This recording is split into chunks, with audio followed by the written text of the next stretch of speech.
I'm okay. I just smoked another to the face, yeah. She wanna stay. Singing to your bitch like I was Drake, yeah.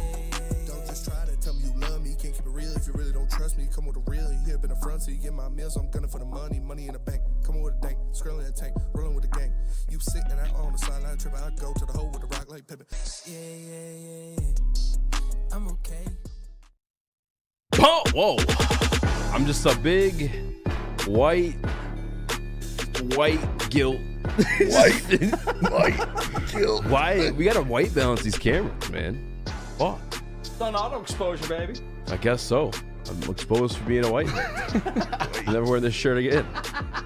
Did you see Caleb Williams' pro day? No. Was it good? I mean, I don't want to take... You shouldn't take anything away from pro days for quarterbacks, especially. Yeah, Zach Wilson looked pretty good in his pro day. Yeah. But, I mean, his was outside. He throws a pretty ball. I'm not going to lie. He does. He threw that bitch. I was like, oh, fuck. We're obviously He's going to be a Chicago Bear. We're obviously going to talk about the Cam Sutton stuff. What did he do? What happened? Oh, yeah. You haven't heard? No. What happened? No, yeah. We're going to get into that. Do we get in now or what? Do we just jump right into it? I mean, we're going to be talking about it for a little while, probably. We are. Al Carson will be joining the show. Make sure you guys stay tuned for that one. If you haven't already, I'm sorry, actually, I probably should introduce the show. Welcome to Woodward Heavyweights. I'm Eazy. That's Spimo Rax. Hello. We got Uncle Pete. Uncle Pete, what are you on today? What's up, man? Looks like the Unabomber. It's like the Unabomber. This is how I play poker. Oh, hell yeah. Hell yeah. I won't be sitting at that table. You got Nick and the ones and twos. I was gonna say, Pete, I read you like a buck, man. Just playing. Shout out the Red Wings, massive dub. Has to be said. Yes. Let's go. Shout out to Lucas Raymond. I know we'll get into it. Shout Hawk Trackler. I was on stream. I was on stream with Jesus. I just need to sit in the chair, I guess. But I was on stream with Dion, so I missed the game. I missed one hell of a game. Yeah, you did. Like 19 seconds left. Yeah, they scored with like 12 seconds left to tie it up. Lucas Raymond, his second goal of the day, and then obviously Showtime gets the OT winner. It was impressive. Lucas Raymond is becoming a star before our eyes. He's the one who's stepped up. You know, he's not the stepdad. He's the dad who stepped up. And it's awesome to watch this kid go out there and be that guy. Like, DeBrinket's not stepping up. Kane's not stepping up except for the OT winner. If you get to overtime, then it's Patrick Kane season. But Lucas Raymond, he was the best player on the ice by far. He's the best player on the ice by far yesterday. And it was impressive to watch, man. I was happy. I was happy to see him go out there, and without Larkin, you know, he's been on a 5-game goal streak. He's got 7 goals in his last 5 games. He's been impressive to watch, and we're seeing him grow into a star right before our eyes.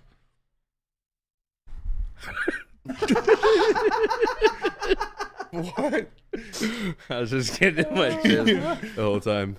Nick? Must needed W. I know we're going to dive into it a little bit later with the upcoming games and kind of break down some of the things, but good to see Edvinsson out there as well. Honestly, it's about damn time this organization kind of made a move and called him up. So yeah, I was super excited to see that. Spenmo? Just fan says Edvinsson had a good game. He did. He blocked a couple shots. He played some PK minutes out there. It's just great to have a big body out there that can fend off different people. He can protect the puck pretty well. He's got obviously that big range, big stick that he could put in the lanes and break up some of the passes. So, you know, the kid's got a big stick. You know what? It's awesome to see him out there playing. And is it a coincidence that we are 1-0 with Simon Edvinsson since he's been called up most recently? I don't think it's a coincidence at all. But no, the kid played well. He had a good game. He looked comfortable. He looked like he belongs out there, and that's what you need out of him. Speaking of kids, Detroit teams. I don't know if you saw this or not. Sar Thompson. Yeah. Nick got his everything he's been praying for. Oh, God damn it. Don't put that out there. Out for the season. Don't ever say that. With a Koloff blood clot. Oh, stop it. My That's family like the scientific has term. had blood clot, so don't say that either. It's a Koloff blood clot. That's what they're calling it. He's out for the season. What are you talking about? If you guys... Jesus. You're like I Meek hope Mill. Asar is extremely successful. This is super disappointing to hear. I just read a little bit of the headline you sent, so you got to say what this is. Cannot believe he did this. Yeah, so it's called the Koloff blood clot. There's no way. He will be out for the season. You're like Meek Mill trying to defend himself from not being gay. That I I'm didn't happen. I promise. What? This is crazy. No, but it was announced that both Oscar Thompson and Isaiah Stewart. are Yeah, done Beef Stew the out for the year. season 2. tanking season. Hopefully, Oscar Thompson is. They don't need to tank. They're awful. Yeah, Hopefully, they Oscar, don't need to take it all. hopefully Oscar Thompson is all right. Hopefully, Beef Stew is all right. The blood clot, it's some serious stuff. So, It is super serious. you It can- ended Chris Bosch's you career. can die from that. Like you can. have Yeah. Heart attacks a lot easier if you get blood clots. So hopefully the kid is all right and it doesn't affect him too much going forward. But Yeah, I hate guess to hear that. selfishly I want to be like, why? When it comes like the Pistons, but that is actually pretty serious. Yeah. He might not play basketball again. Yeah. And that's like I know people are like, oh, you're just so. No, that's a thing. It happens. It happened with Chris Bosh. He did not return to the game of basketball after his blood clot issues. If you guys don't remember that. And I'm sure there's other people along the way too. Actually, I have a buddy who had stopped playing in high school because of blood clots. Mhm. It's unfortunate, honestly. It is. Yeah. Hopefully they get that figured out. That's That- extremely that sucks. serious. Probably shouldn't be joking about me doing a seance about it. No, I'm just playing. Hopefully, best hope for Austin Asar Thompson. Obviously, my questions about Asar this year were about shooting, not about getting blood clots and playing. So that's super serious stuff. Hopefully, Asar's okay. Yes, yeah, we all hope for him to be okay. We know it's not your fault, Nick. We know you didn't infect him with blood clotitis, but hopefully the kid's okay. Hopefully he can come back pretty fast. But it sucks. In other news of Detroit teams that are not the Lions, the Detroit Tigers, Casey Mize looked pretty good on the tip today. He was throwing 98. I think he went. I don't know how many innings, but he only gave up 2 hits. I think it was 4.5, maybe 5 innings where he only gave up 2 hits. He struck out a couple guys. Like I said, he was throwing in the high 90s.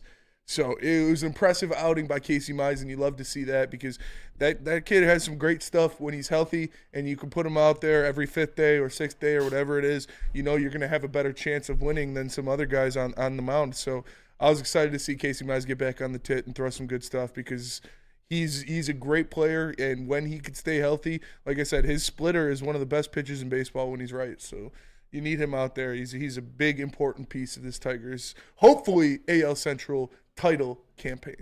Yeah, the big thing for Casey Mize there is the fact that he did hit 98 because you talk about that splitter and how it works off of that fastball. Like, that could be huge for him going forward. He did throw 4.2 today of shutout innings.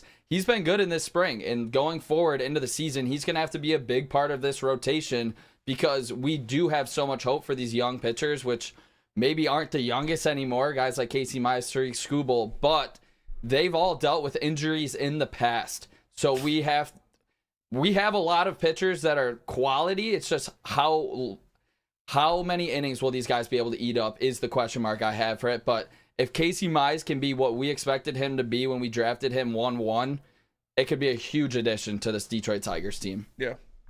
I just want to see it. Yeah. I for the time being, I'm just gonna be up here and I'm listening to you guys say these things, but in my head, if I'm being quite honest with you guys, slappies, fanboys. This is what this team was supposed to be last year. No, They're supposed to be good. Last year, they're supposed to win 80+ games, and that didn't happen. Far from it. I got a segment for you later, Easy. We're gonna dive into it pretty deep. Ooh, I'm excited for that one. Pete, No, you're not. What's up? what was the motivation behind the get up today? Just feel like wearing it, man. It's all good. It's just, No, yeah, it's a hoodie type of day, man. It is very much It's a a hoodie type hoodie of day. But you had shades on too, though. I'm trying to. Yeah, I had to put on my glasses so I could see what the hell I'm freaking doing. Blind as a bat, man. It sucks. Hey, it happens. It All happens. good. Yeah, don't get old. Cam Sutton, just a fan says, I hope he's found, is okay, and gets help if the allegations are true. I think that's a piece of this that a lot of people are kind of like missing on. The fact he's like literally been missing for like 2 weeks. Yeah. It's scary, man. It's scary. This is a bad situation. And if you haven't heard, this Cam Sutton has a warrant issued for his arrest by the Hillsborough Sheriff's Department. They changed where- it to strangulation. Yeah, the charges were domestic abuse, assault by strangulation. So that's not good. That is not good. They've been trying to get in touch with him for multiple weeks. They've had no response.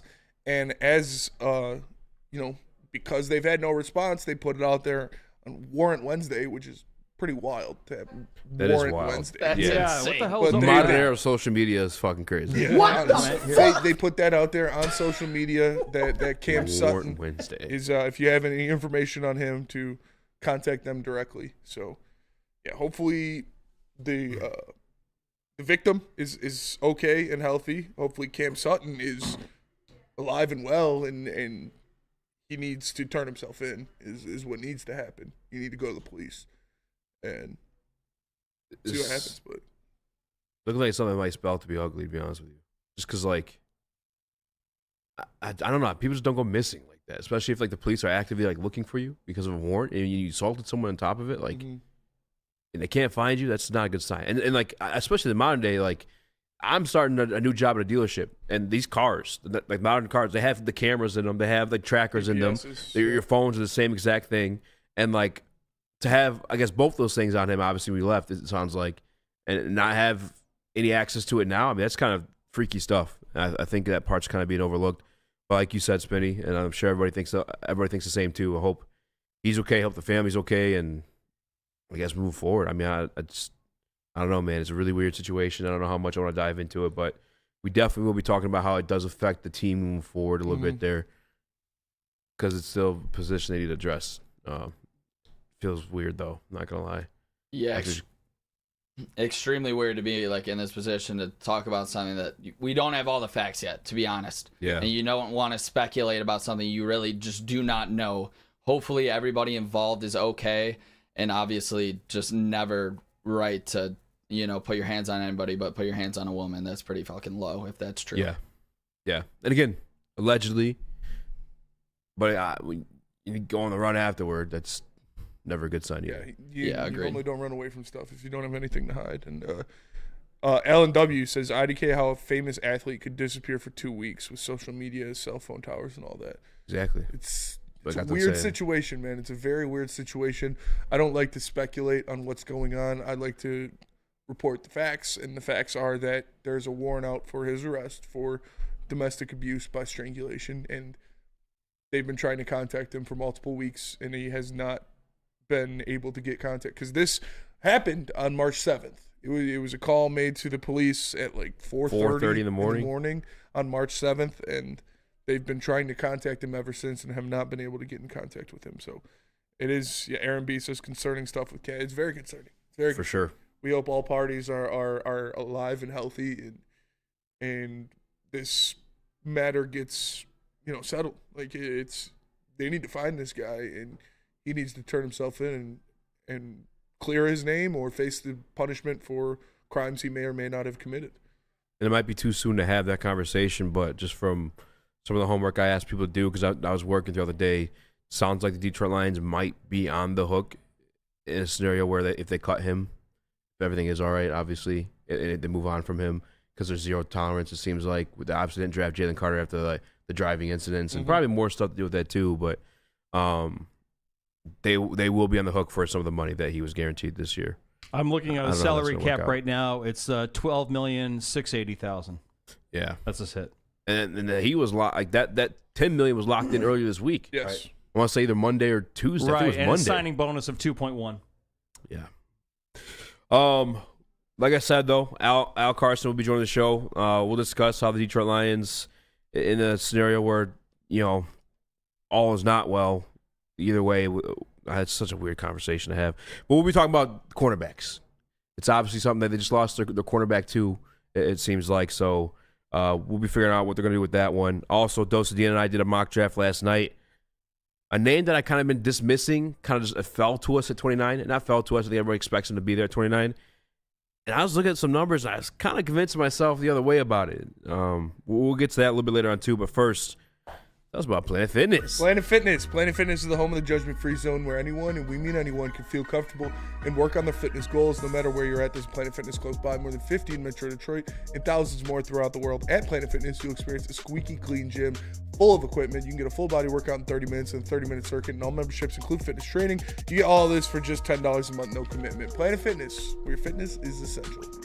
Every year After a cold and dreary winter, Metro Detroiters come together for two things: Tigers baseball and the best damned party in the world. A new season of Tigers baseball is here, and we're bringing in the new season as only Woodward Sports knows how. Broadcasting live from the biggest party. It's the Grand Slam Festival at the Detroit Opera House. Come party with 4,000 Detroit sports fans, starting with Wake Up Woodward and rolling into Big D Energy. This is a party you don't want to miss, with Detroit's best DJs, food trucks, and of course, shots. Get your tickets now at GrandSlamFest.com. 21 plus. See you April 5th at the Grand Slam Fest. Feel alive during Feldman Chevrolet's biggest New Year's sales event ever. Get the best prices on our huge selection of award-winning Chevrolets. Like this 2024 Equinox for $188 per month. Or this 2024 Silverado for $268 per month. It's the New Year's sales event going on now at Feldman Chevrolet, Michigan's #1 Chevy dealer. You smell that? That's Brad Holmes cooking. And the off-season smells good. Woodward Sports. It's merch time. Are you tired of wearing the same old boring Detroit sports gear? That's right. You can log on right now to woodwardsports.com and click on shop. The hoodies, the tees, and the hats that are guaranteed to turn heads. Get the latest gear today from woodwardsports.com and click shop. Back to the heavies. What up, though? Welcome back to Woodward Heavyweights Live on WoodSports.com. I'm Eazy, joined by my guy Spin Rax. What up, though? Unky Pete in the TD booth. Unky Nick on the ones and twos, Let's a.k.a. go. Detroit Mario, a.k.a. Detroit Luigi, a.k.a. Detroit Waluigi, a.k.a. hit the mother effing like button. Appreciate you guys for joining us. Yeah, man, we kind of touched. It's a weird one. It's a weird situation, man. It's a weird one. I don't know how to go about it. But to be fair, this was a conversation being had beforehand about the cornerback position and the acquisition for the Detroit Lions. Some people I respect and love say that it should be something to be looking at in the first round after everything they grabbed in the offseason. However, I know that Brad truly goes BPA. We had a guy in Kool-Aid McKinstry. We talked about Caleb Williams' pro day. Kool-Aid McKinstry also had his pro day, and scouts clocked him in at a 4.47 with a Jones fracture on his foot. And I asked this to Dion last night too, because Kool-Aid was supposed to be the man. He's only targeted 39 times last year, and in those 39 attempts, he's only let up 19 of them. Essentially 50% completion, like when you're going his way. That's pretty good. And the SEC had it as well. Is he better or more athletic than like we're kind of giving him credit for? I mean, the fact like he did all that with the Jones fracture, like you think he'd be a little bit quicker than what we saw on tape? I mean, that definitely helps. If you don't have a broken foot, you're definitely going to be able to run faster. I don't think that's a strong take. I don't think that's a hard correlation to make, that if you're healthy, you're going to be more athletic and faster, especially when it comes to foot injuries. But we'll see, man. He was the consensus #1 kind of before the season when you look at cornerback prospects in this draft, and kind of fell down because some other guys were rising, and like you said, that he wasn't getting tested at Bama. They weren't even throwing the ball to his side of the field. They were attacking Terrion Arnold. They were throwing to other guys in place of Kool-Aid McKinstry because he was that respected and that feared in college football this year. So this is a guy that the Lions have met with. This is a guy that the Lions have sat down with and talked to. So they definitely have some interest on him. And if he's there at 18, 29, Brad Holmes is a guy that explores all avenues. Brad Holmes is a guy that does not leave a stone unturned. So would I be surprised, especially in the midst of what's going on with Cam Sutton, and who knows where he's going to end up or what he's going to be on this team? No, cornerback is definitely in play. It was in play before all of the madness with Cam Sutton, and it's definitely even more in play now. Shout out to Kenny Powers in the Woodward Sports chat. He sent in a super chat. So free agents I want that make the Lions better if they sign them today are cornerback Gilmore, at safety Simmons or Diggs, and defensive end Mike Dana, I believe you're talking about, or Clowney. I don't know if any of those guys are on the radar for the. I mean, they might be on the radar for Detroit Lions. I'm not closing the door on Gilmore. Simmons, I don't see coming here. He's just kind of like, he's still fairly young, only 30 years old, probably considered one of the top 15 safeties in the league. Diggs, probably a possibility. Dana, probably a possibility. I don't know that Clowney is. I feel like we would have heard some rumblings about that, but we didn't hear any rumblings about Geitler before that happened, or Zeitler, I should say. But I like Gilmore. I think he should definitely be on the table. And we're talking about drafting the cornerback position. Nick, I guess, given the circumstances, I mean, would you rather them, I guess, grab it in free agency, or you want to ride with a rookie this year?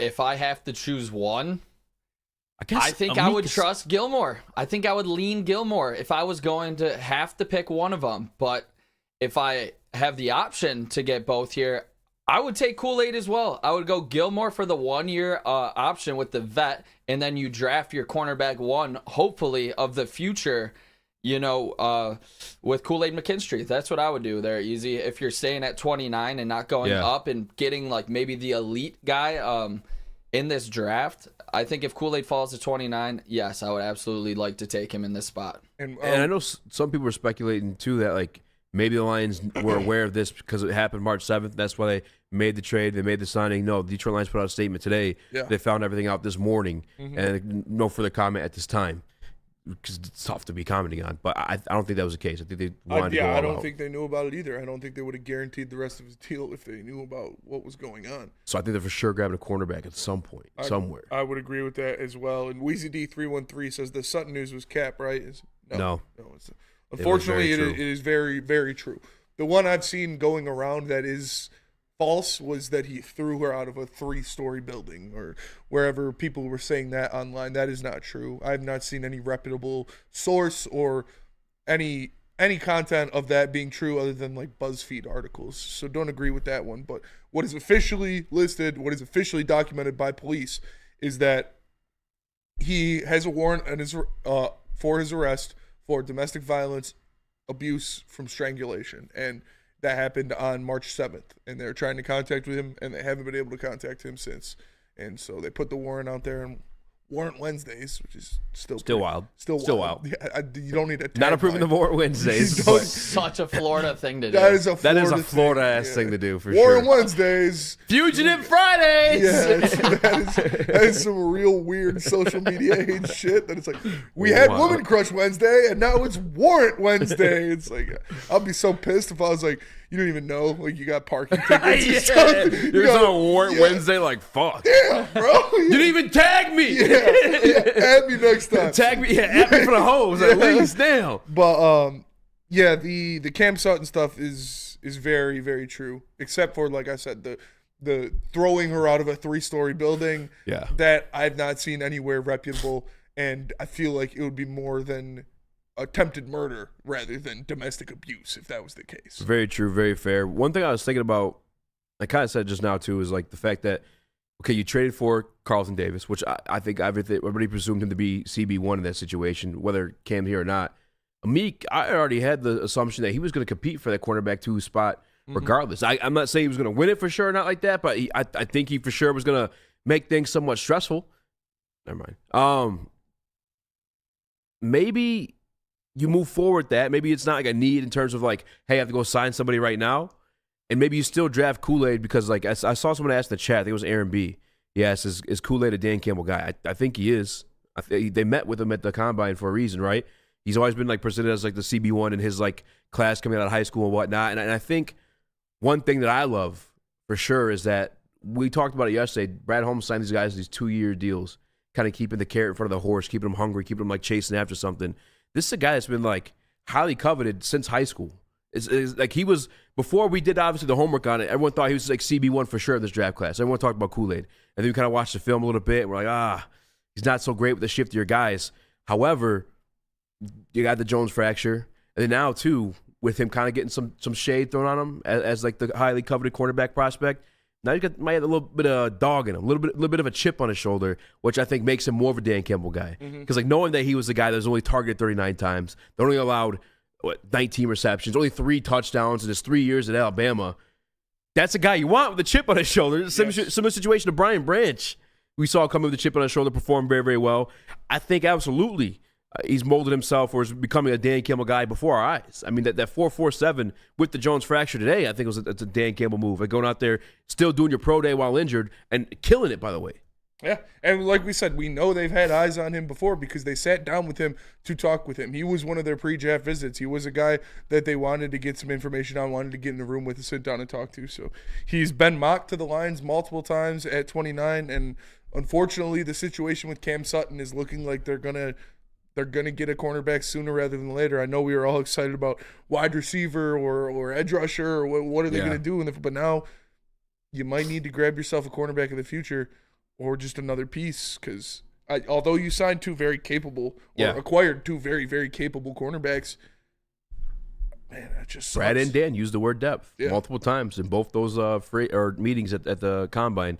And I'll say this too, because Carlton Davis has been regarded as like CB1 his time in the NFL, probably a little bit of a decline the past couple of years, which I hear from our guys. Obviously, you guys know we're kind of plugged in with the Bucs over there too, that they've been running a lot more zone than they have man the past. Like they're changing things up. He's obviously more of a man corner. How about this too for a Kool-Aid McKinstry situation where you have a guy that's 5'11", 32-inch arms, who's also just not the quickest, not the fastest. Who better to learn from than a Carlton Davis who has been a CB1 of this league with the similar traits? Obviously a little bit taller, a little bit longer in their arms, but he's not the fastest. Carlton Davis I think he only ran like a 4 or 5 or something like that. Kool-Aid, something faster than him. I don't know how you guys weigh out those pro day times versus combine times, but I feel like that'd be a great mentor for him too, coming into the league to help him deal with the shiftier guys. And you still have a Meek for the shiftier guys too. Yeah, no, it's definitely a good guy for anybody to sit behind because he's been a lot. He's won a Super Bowl. He has a lot of experience guarding great receivers in this league. So you put any rookie behind a guy like that, and it's definitely going to help them. We've seen a couple guys that Brad Holmes have drafted with obviously Jahmyr Gibbs and Brian Branch, and you see how those guys present themselves in an interview type setting. Yeah. So I believe Kool-Aid is probably ready for those interviews after sitting with Saban for 3 years. Alabama gets you ready for it. So he's probably answering all those questions. You know exactly how Brad and Dan want to hear it. So I could easily see Kool-Aid being a Brad and Dan kind of guy. Brad Holmes loves Bama dudes. Like we've seen that already. He's taken a lot of players out of the University of Alabama. I mean, for very good reason. They're very talented players, and they have a lot of draft picks for a reason. But he seems to like those guys a lot. You look at Jamison Williams, Jahmyr Gibbs, Brian Branch. Like I feel they come pro ready. Yeah. You know? Oh, for sure. Like, Bama guys, I think you're getting them, and they typically have, like, the highest floors versus, like, ceilings and whatnot. And honestly, high ceilings, too. We got a guy like Dallas Turner, who had his pro day as well. I think it's because they come in high 4-star, high 5-star type prospects. So you know that the talent's there. It's just they have to put it all together, and maybe they peak a little earlier than some other prospects in that regard. Yeah. But we know that he's drafted a lot of Alabama guys. But one thing he hasn't done is drafted a lot of cornerbacks specifically. Yeah. One in the 3rd round in Iffy, and it was late 3rd round with that Rams 3rd round pick. Turned and then to a the other safety. one was turned to a safety, and then the other one was Chase Lucas in the 7th round. So we know Brad Holmes is this cornerback savant, loves watching the tape on these guys, self-proclaimed that was, and we haven't seen him pull the trigger early. We all know he liked Witherspoon. But do you guys see him going corner early in this draft? I mean, we're talking about Brad Holmes, and we talked about he doesn't just, freak out in the draft and go draft what he needs. He says that the draft is for acquiring talent. He said that himself. But the talent at 29, you're going to have a lot of good cornerbacks. It is very possible that the best player available at 29 is Kool-Aid McKinstry. It is there. I definitely see a world where that is a possibility. So I don't think he's going to overreact and force a draft pick because of what's going on. But they're going to get a cornerback in this draft at some point. We knew that was going to happen, and we knew they were going to do that before the Cam Sutton news even broke, or before anything we knew was going down with Cam Sutton. They met with Kool-Aid before. And Quinton Mitchell. Yeah. We talked about it. He's addressed the needs. Maybe he can make a move forward in the draft. But in the little draft exercise we did last night with Deion, once I was considering a trade, I was looking at the Detroit Lions picks at the word. We kind of would be naked at that point. We would have nothing else to like really make picks with. And I think we said yesterday enough times that Brad Holmes likes his rookie contracts. He likes to be in control of where these guys are going or how much they're getting paid, because obviously he doesn't like to spend the money. So I think he would prefer the draft picks, but we'll see. I'm not counting anything out. And plus, you got future draft picks too if you really want to do it. But let's go to break. When we come back, we'll carry on this conversation. Maybe even a couple other prospects as well. Read some comments from the chat too. First, tell us about Lady Jane's. You can walk into any Lady Jane's Haircuts for Men for an award-winning haircut experience for one of our talented stylists. Enjoy a precision haircut, hot lather neck shave, scalp and neck massage, and a hot towel treatment to top it all off. Enter for your chance to win a $50,000 Perfect Bracket Challenge. With more than 20 Metro Detroit locations, there's always a Lady Jane's near you. Walk in anytime. Lady Jane's, it's wicked awesome. Love Woodward Sports? Love wearing clothes? Then you should be wearing Woodward Sports clothes. Check out our full line of merch at woodwardsports.com. Just click on shop. We have all your favorite designs, like Dan Campbell kneecaps, Woodward golf, and of course, our own logoed out merchandise. Men, women, infants, kids all love Woodward Sports. Impress your friends. Impress your boss. Impress your dog. Buy Woodward Sports merch today. The most convenient place to get that big fitness energy? It's Planet Fitness. Join today for just $1 down, $10 a month. With over 2,400 locations and equipment for every workout, you can get in, get energized, and get going. And with free fitness training and most clubs open 24 hours, everyone belongs in the judgment-free zone. So join today for $1 down, $10 a month, no commitment, cancel. Every year, after a cold and dreary winter, Metro Detroiters come together for two things: Tigers baseball and the best damned party in the world. A new season of Tigers baseball is here, and we're bringing in the new season as only Woodward Sports knows how. Broadcasting live from the biggest party. It's the Grand Slam Festival at the Detroit Opera House. Come party with 4,000 Detroit sports fans, starting with Wake Up Woodward and rolling into Big D Energy. This is a party you don't want to miss, with Detroit's best DJs, food trucks, and of course, shots. Get your tickets now at GrandSlamFest.com. 21 plus. See you April 5th at the Grand Slam Fest. Since 1996, Feldman Automotive has been driven to provide a fast, convenient, and first-class car buying experience called the Feldman Advantage. With 18 locations, there's a Feldman dealership in your backyard. Visit FeldmanAuto.com to find the location nearest you. Catch Woodward Sports Network live from Feldman Chevrolet of Novi every other Monday. Feldman Chevrolet, Detroit's #1 Chevy dealer. What up, though, and welcome to World Heavyweights Live, WoodwardSports.com. I'm Easy. That's my guy, Spinmo Rax. What up, though? Unky P on the TD booth. We also got Nick on the ones and twos. Smash Let's the like go. button if you haven't already. Smash. It means the world to us. Make sure you guys take the time to do that. Is there an update on Cam Sutton, or is this an old tweet? I don't know if you guys value Dove Kleiman at all. He's actually just reiterating everything we just said. Yeah. So, never mind. Again, smash that like button, be a friend, tell a friend. Silky Johnson recommended the Detroit Lions draft a prospect with the hottest mom and or sister. Which I replied, Turns out pretty well normally. I think so. If you have a hot mom or sister, you're more than likely to be a dog because you had to fight those allegations your whole life. That's true. You know what I'm saying? You had to warn off all your horny friends your entire life and enemies. He resides out of Texas, and he is a speedster. Yeah. His mom is hot. That is for sure. Yeah, she's absolutely gorgeous. Gorgeous woman. Another prospect we were looking at last night did a mock draft with Dosa Dion. We'll continue to have the conversation about cornerbacks too. I'm down for that one. I mean, have you changed your mind on Cooper DeJean at all? No. What about if Brad's I like, said no, damn it. No, yeah, I mean, I don't think there's something about him that just doesn't scream cornerback to me. No, I watched a lot of Cooper DeJean, and he is a very, very athletic kid. He does a lot of things great, but he's not like a man coverage guy. He's not a press man guy. And I don't know. how about the fact that Something about him screams safety. I just can't put my finger on it. well, he interviewed at Combine and he was asked if he'd play safety tons of times. But how about this? Brad does go BPA. Yes. And obviously, I've been on record saying I think he could be an all-pro at the safety position. He could be a very damn good nickel too. If he's there, What about outside? You don't think you can play outside? I don't.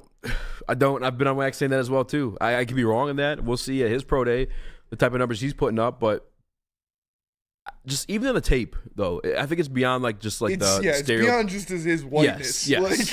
Yes. You look at his tape and he does seem like he's a zone guy.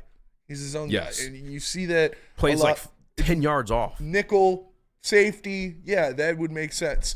How I see him as a person and as a player, it's more of a nickel or a safety rather than an outside corner. No, but honestly, he plays a lot of zone. He played a lot of soft coverage.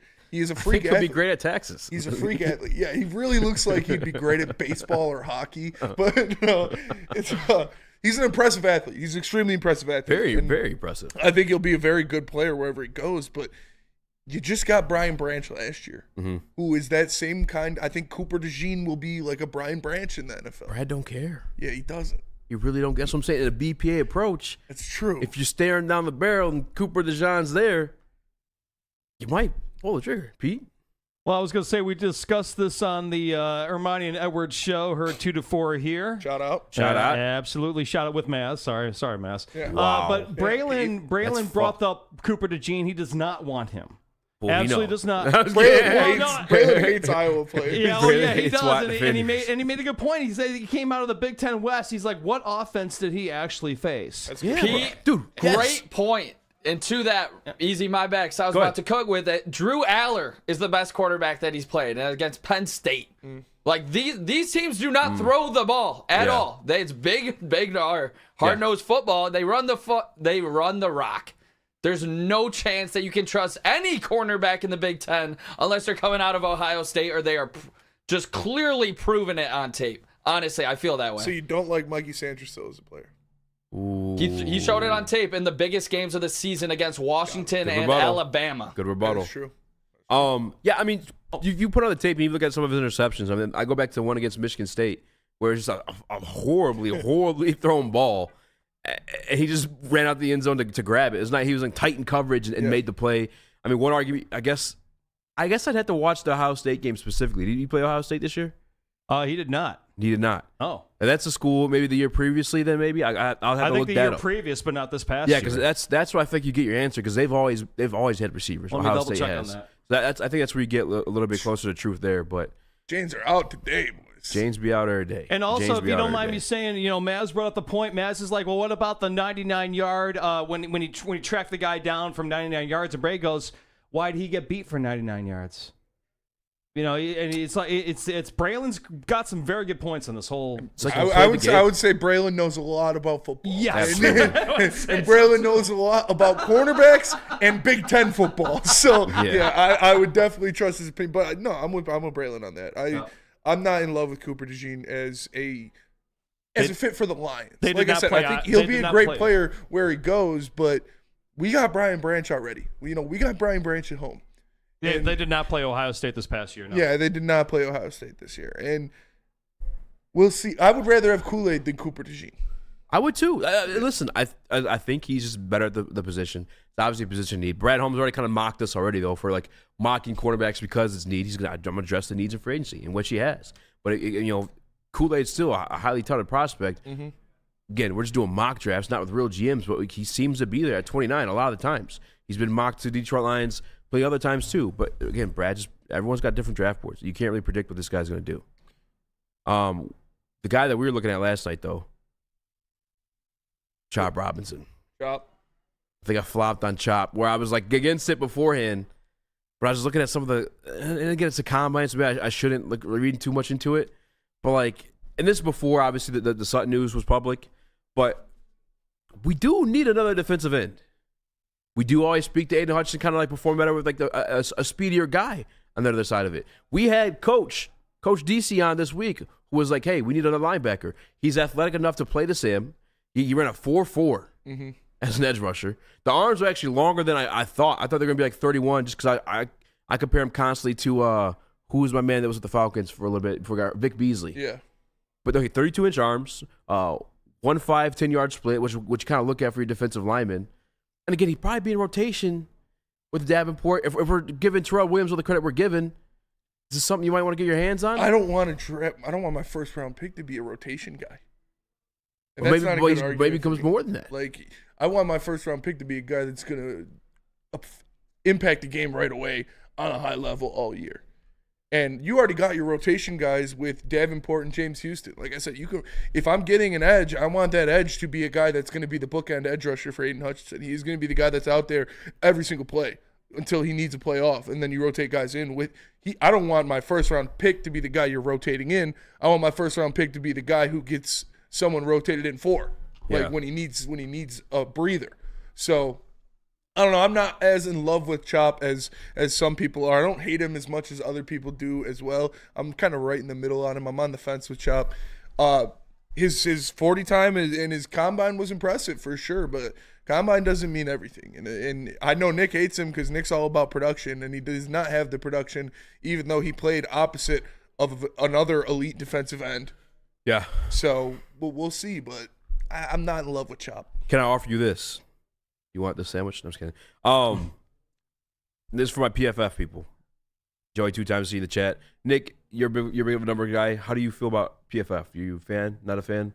I mean, I honestly just like to see production. Obviously, it's tough. Like, I've been, getting more into it with, like, defensive tackles. Obviously, like, taking up more space. You're not going to have as big as production on D tackles and stuff. But PFF, I'm not massive on it. I mean, I just don't know too much about it, to be quite honest. But back to you, Easy. I was going to tell you guys, his pass rush grade in PFF just this past season was a 92.3. I'm not big on PFF, but I found it interesting. The 4 sacks he had this season, PFF only has him credit for 3 for some reason. Maybe I'm just wrong. Maybe he only had the 3. 18 hurries. This can't be right. Is this the year previously? No, 2023. Only 10 tackles? Is that for real? He had 15 last year. 15 tackles? 15. Wow. And again, I'm going off PFF. I'm assuming you're looking at what, Pro Football Focus or reference? Yeah, I got his stats right in here in front of me. Yeah. He was targeted 4 times in coverage, only allowed 2 of those receptions. That's what I'm saying, too. Like maybe he plays that Sam role. He is athletic enough to play it. But so is Houston. Mm-hmm. I don't know, man. It just something popped up on my radar last night when I saw him there. I was kind of looking at like the combine numbers and just the fact that like I do believe in Terrell Williams, not just because of like, I mean, first and foremost, Spinny put it out plain and simple a few weeks back. The resume of names he has that he comes with, phenomenal. Yes. On top of that, too, just the backing of a guy like Dan Campbell. They just call him a good coach or a good friend or anything like that. He called him the best defensive line coach in the league. Mm-hmm. I got to assume with a kid that raw, with those type of intangibles, like a guy like Terrell Williams could mold him into something. And if not, at least a DJ Reader or Lee McNeil is helping him get those one-on-one matchups where he could win those favorable situations. Am I crazy for I'd rather have Darius Robinson than Chop Robinson? I don't know. I really don't because I just feel like Darius is going to be a defensive tackle at the NFL level. Yeah. He may bounce out like here and there or play like you can be like an Eric Armstead, I think. Okay. Yeah. You know what I'm saying? Yeah. Where he's like in and out. Michael Brockers. Mm-hmm. I mean, that's why I see him as. I don't really see him as like a full-time edge. It doesn't make sense to me. I can't really They like piece Nealand that a one lot together. too. I like Nealand a lot as well.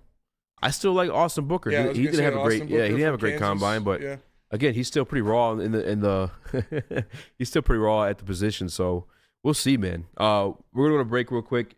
When we come back, we got Al Carson joining the show. Have some conversations about the cornerback position. Maybe a little bit of Zach Geitler. I messed that up. Kevin Zeitler. Yeah. And more. But first, let me tell you guys about Swiss Insurance. Because right now, cost of insurance is going up across the state of Michigan. Make sure you're not getting bamboozled. Call Swiss Insurance, the best insurance in the game. They're here to help. Right now, more than ever, it's critical for you to have the insurance reviewed. Swiss will make sure your carrier does not slip any extra fees or raise deductibles. Call Mark at Swiss or visit SwissINS.com today and tell them the Heavy sent you.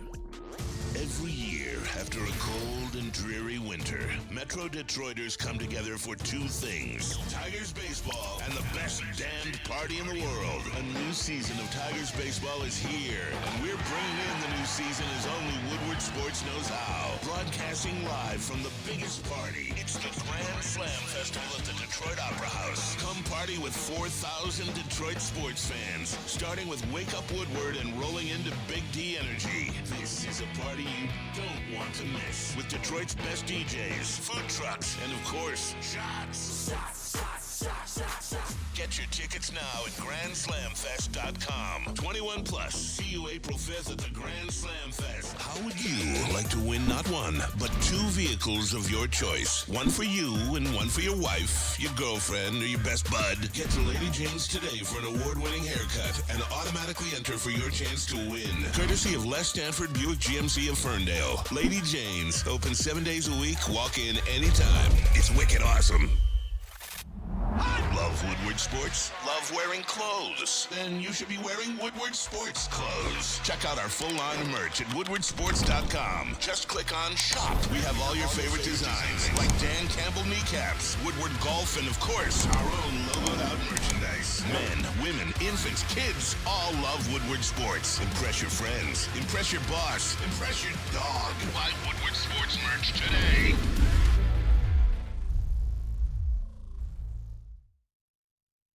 What's better than crispy chicken and pizza while watching your favorite team play? Let me tell you about Soroki's Crispy Chicken and Pizza. Their food is amazing and their locations are popping up all over Metro Detroit. A perfect takeout option featuring hand-breaded fried chicken, New York pizza, fresh salads, sides, and more. Check out their full menu and at the closest Soroki's near you, or go to Sorokis.com. That's SAROKIS.com.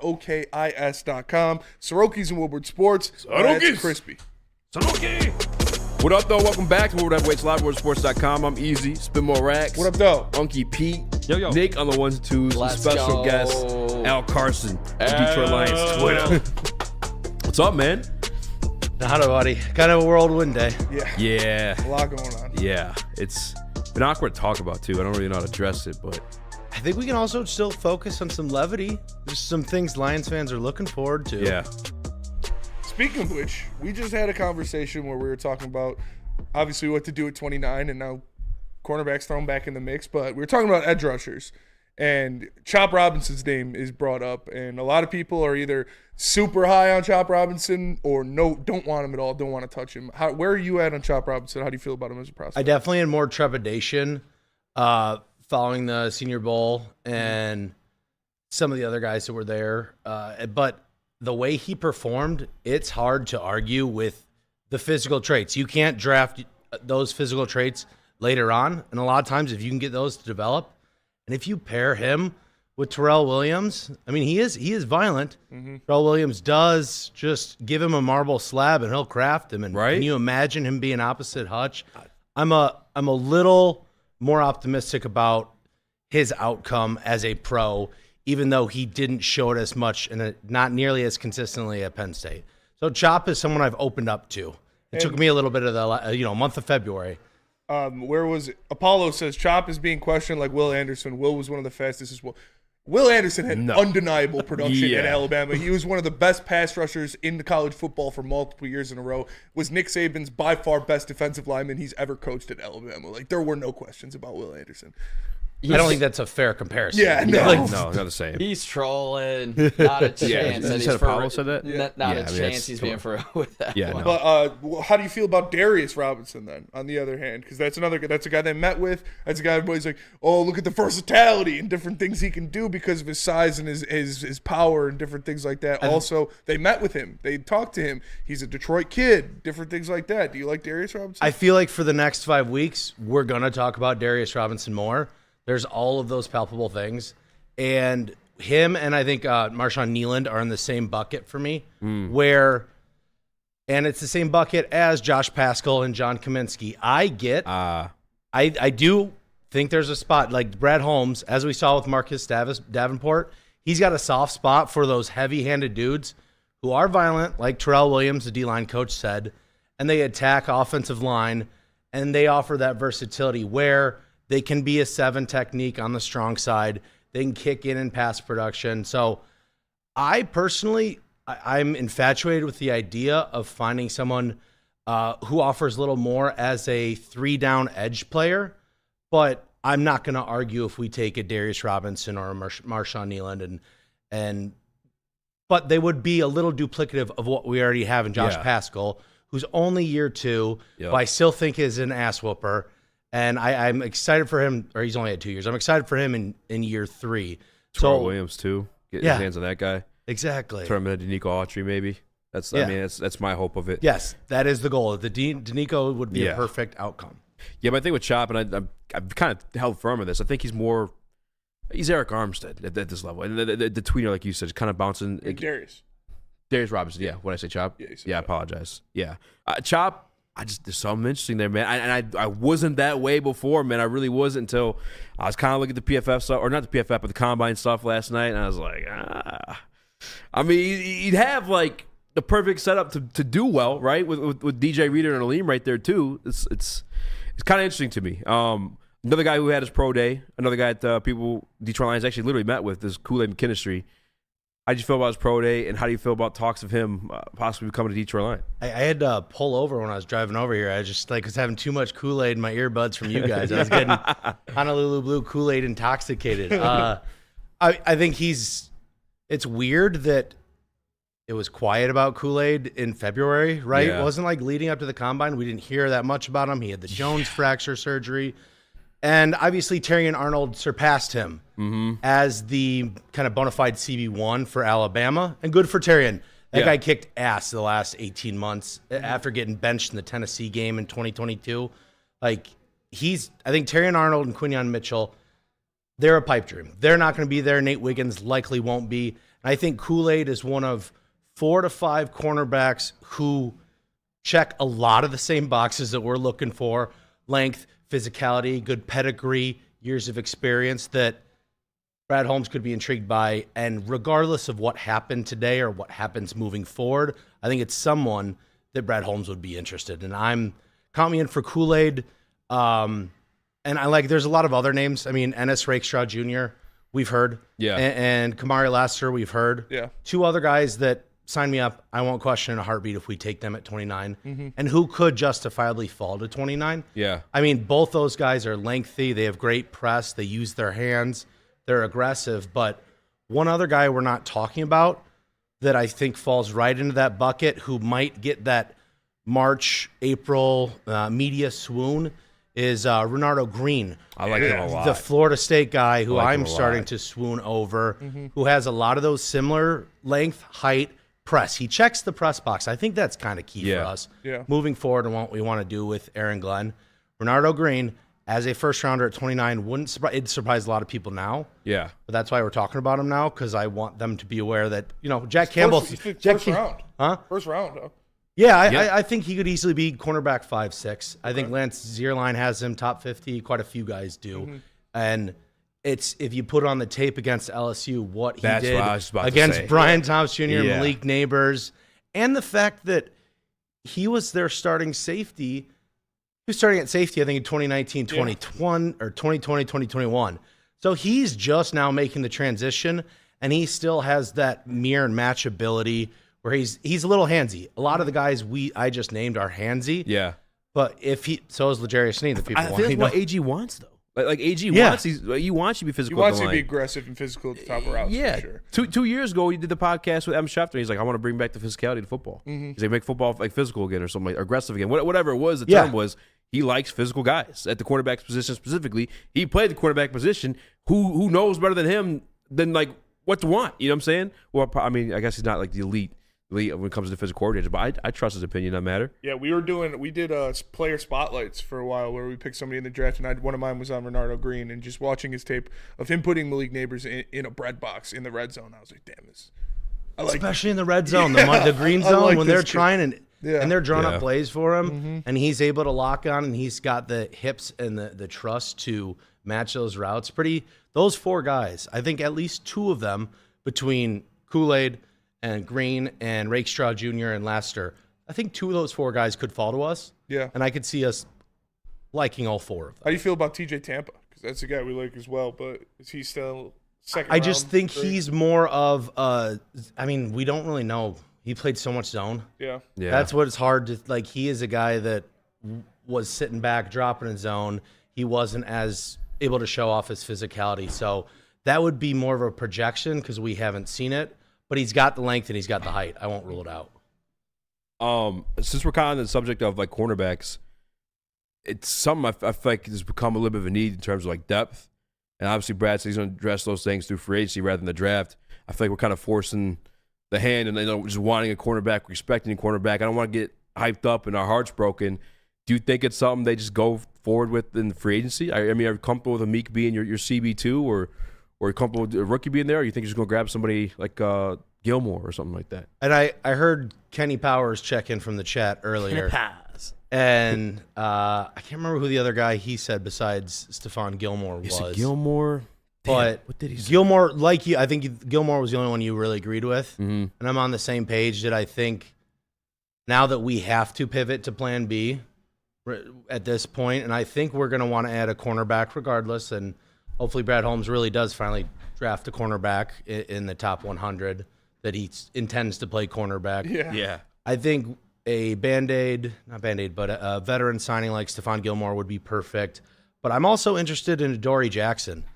He's still sitting out there. He is athletic, lengthy. I keep forgetting about him. I know. Why is he flying under the radar, and why is he available for the right price? Because I do think we might end up having to eat $19 million, given that situation. If not, even if it's post June 1 cut, it's $12 million this year. Someone who we can afford to start this year or compete with Amik. Adoree Jackson, I think, is a good one. Akella Witherspoon is another possibility who's out there, who started for the Rams last year, and they did end up playing more zone, but he's got experience in both. And I still think Christian Fulton, who was great for the Titans 2 years ago, he's young, he's proven it. He just had a really bad contract year last year. So I would grease the tires on Christian Fulton. I'm down. Adoree Jackson, he's got to play a little bit of man coverage for you, too. Everyone is kind of forgetting. I'm forgetting about him, to be honest with you. He has a history of traveling with guys before in New York in 2022. Yeah. But also in Tennessee and at USC. That just seems like it would be a good fit. And there's the speed in the back. Like, we don't have much speed in that defensive backfield. That's definitely what he brings. He would probably have our best recoverability. Yeah. Yeah. I mean, I remember being at camp this year for the joint practices, and I'm like, the Giants, yeah, I just remember like Adoree. Good call. Him kind of being all over J-Mo, and I mean, just doing the damn thing. I was like, damn, like, Dory's legit. Like, he's legit. And I would love that signing. And the cool thing about it, and maybe not cool thing about it, is like, sometimes you see guys taking certain visits, whatever. Like, the Lions really just don't know. It pops up out of the blue. Like, Brad's circle is so tight. Yeah. Like, none of those secrets ever get leaked, man. And even when you might hear something, like the Trey Lance thing, for example, he hits the presser, gets a microphone in front of him. Yeah, that was never true. Don't know why that was a thing. Well, we weren't trying to trade for Trey Lance, and so kudos to him. But yeah, I wouldn't be surprised if that's someone that does get brought in. What type of deal you think that is?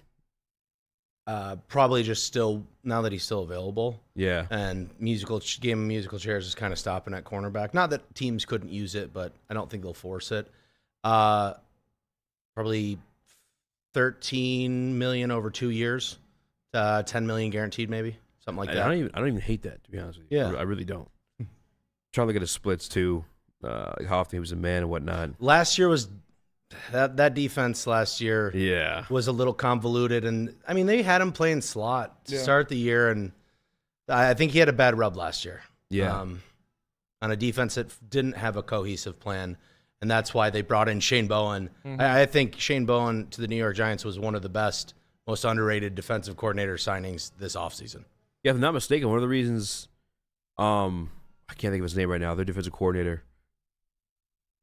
I used to love him. He throws the blitzes. Wink Martindale. Yeah. He was damn near trying to start like a mutiny. I guess. I don't know what was going on there, but there was stuff. That was kind of weird. There was some noise. There was some noise. I'm down for it. We have to go to break. When we come back, maybe a little bit of Kevin Zeitler. Yeah. You want to get into a little bit of heavyweights? Kevin Zeitler stuff. All right, man. Let me tell you about Jack Labrador. Football season is officially over, but spring training is here. However, Jack Labrador is 24/7, 365 days a year. Learn how to play now and on your phone at jacklabrador.gg. 2 new symbols in a franchise-changing 3-point play. And remember that once you go Jack, you never go back. Go to jacklabrador.gg now and join in on the fun. Every year, after a cold and dreary winter, Metro Detroiters come together for 2 things: Tigers baseball and the best damned party in the world. A new season of Tigers baseball is here, and we're bringing in the new season as only Woodward Sports knows how. Broadcasting live from the biggest party. It's the Grand Slam Festival at the Detroit Opera House. Come party with 4,000 Detroit sports fans, starting with Wake Up Woodward and rolling into Big D Energy. This is a party you don't want to miss, with Detroit's best DJs, food trucks, and of course, shots. Get your tickets now at GrandSlamFest.com. 21 plus. See you April 5th at the Grand Slam Fest.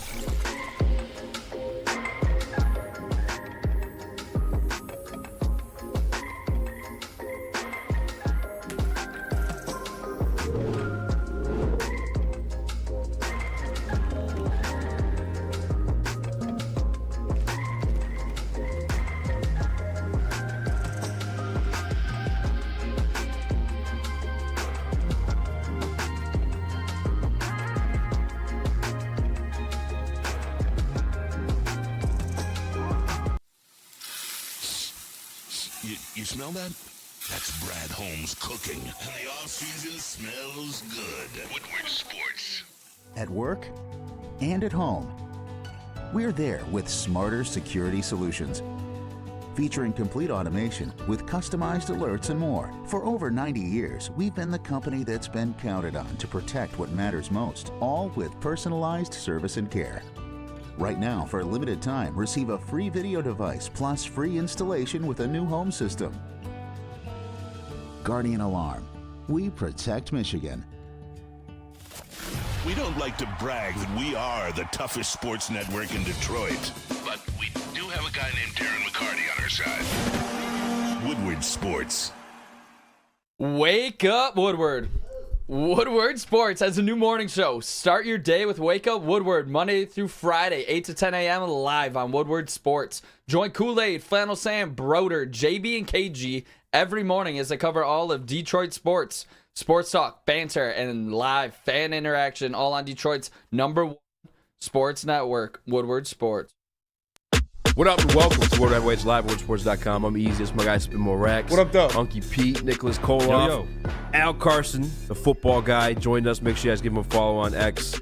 Kevin Zeitler. We've talked about it on the show. You weren't here. I want you to be able to speak your piece on it. We talked about it actually first time you came on the show. We were talking about it. We thought it was too good to be true. Yeah, kind of like DJ Reader. We were talking off break that I thought DJ Reader would be a $15 million a year guy, so I just didn't think we'd spend that, and we got value. Yeah. And now Kevin Zeitler coming in for $6 million over 1 year off his first career Pro Bowl.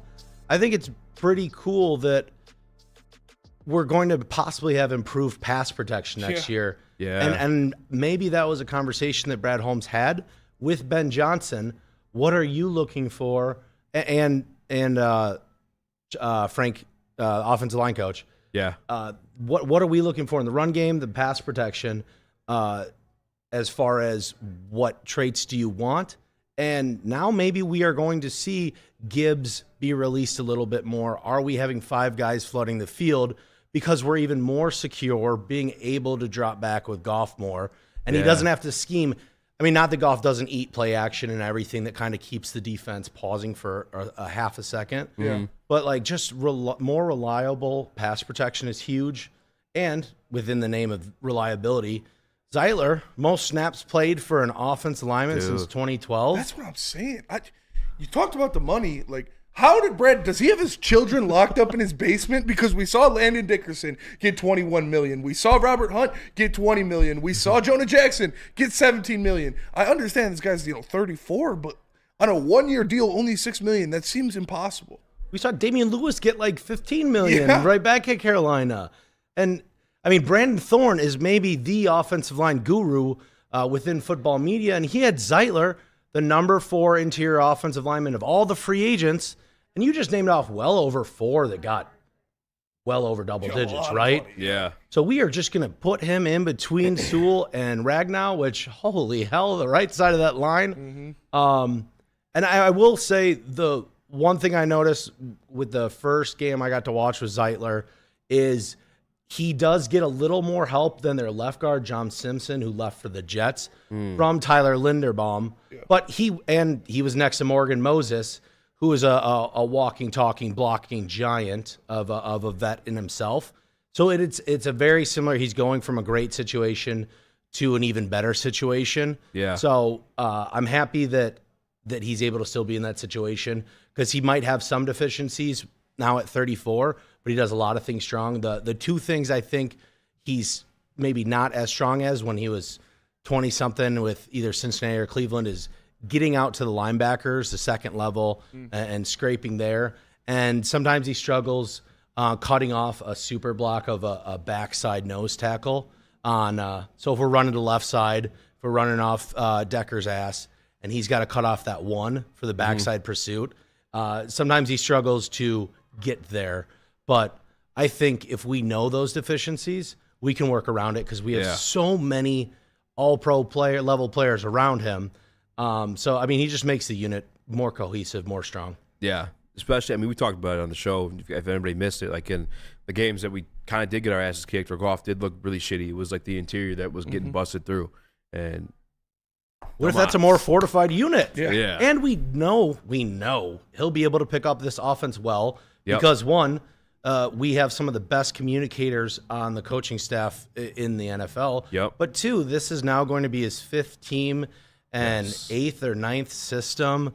So it's going to work flawlessly. The guy is a consummate pro and he knows how to learn. Yep. One of my bigger questions is, and I don't think he'll regress by any means, is the conversation that was had with Graham Glasgow. Mm-hmm. Yes, I know Glasgow in 2016-17 played left guard. Yeah. But gosh, you're talking about just re-signed with the hometown team. Yeah. What kind of conversation? And I'm sure they had conversations, right? Yeah. We wouldn't have done that to Glasgow. So he's willing. He could have built off of his successful 2023, his comfortability in between Frank and Sewell, and he's now got to retrain his brain.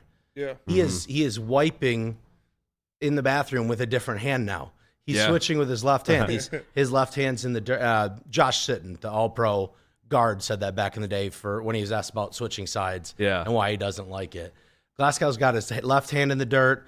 Now his lead step is his left hand. Everything mechanically, his muscle memory, his kick foot, his post foot, his inside foot are all switching. So he's now going to have to commit all offseason and training camp to catch back up to where he currently was at right guard. Yeah. And I commend him for that. I think he gets yes, I know he's a pro and he gets paid millions or whatever, but to agree for the betterment of the team to make that commitment to retrain his brain, his muscle memory, his hands in unison with his hips, everything, good for Glasgow. And that's why I didn't think we were going to make this signing since Zeitler was right guard only, but Glasgow's just one of the guys and he's happy to be here and he's probably going to play at a Pro Bowl level again. And he's playing in between his two best friends now. The power of friendship. The power of friendship on that left side of the line. His barstool buddies, his fishing buddies, like anything, those guys.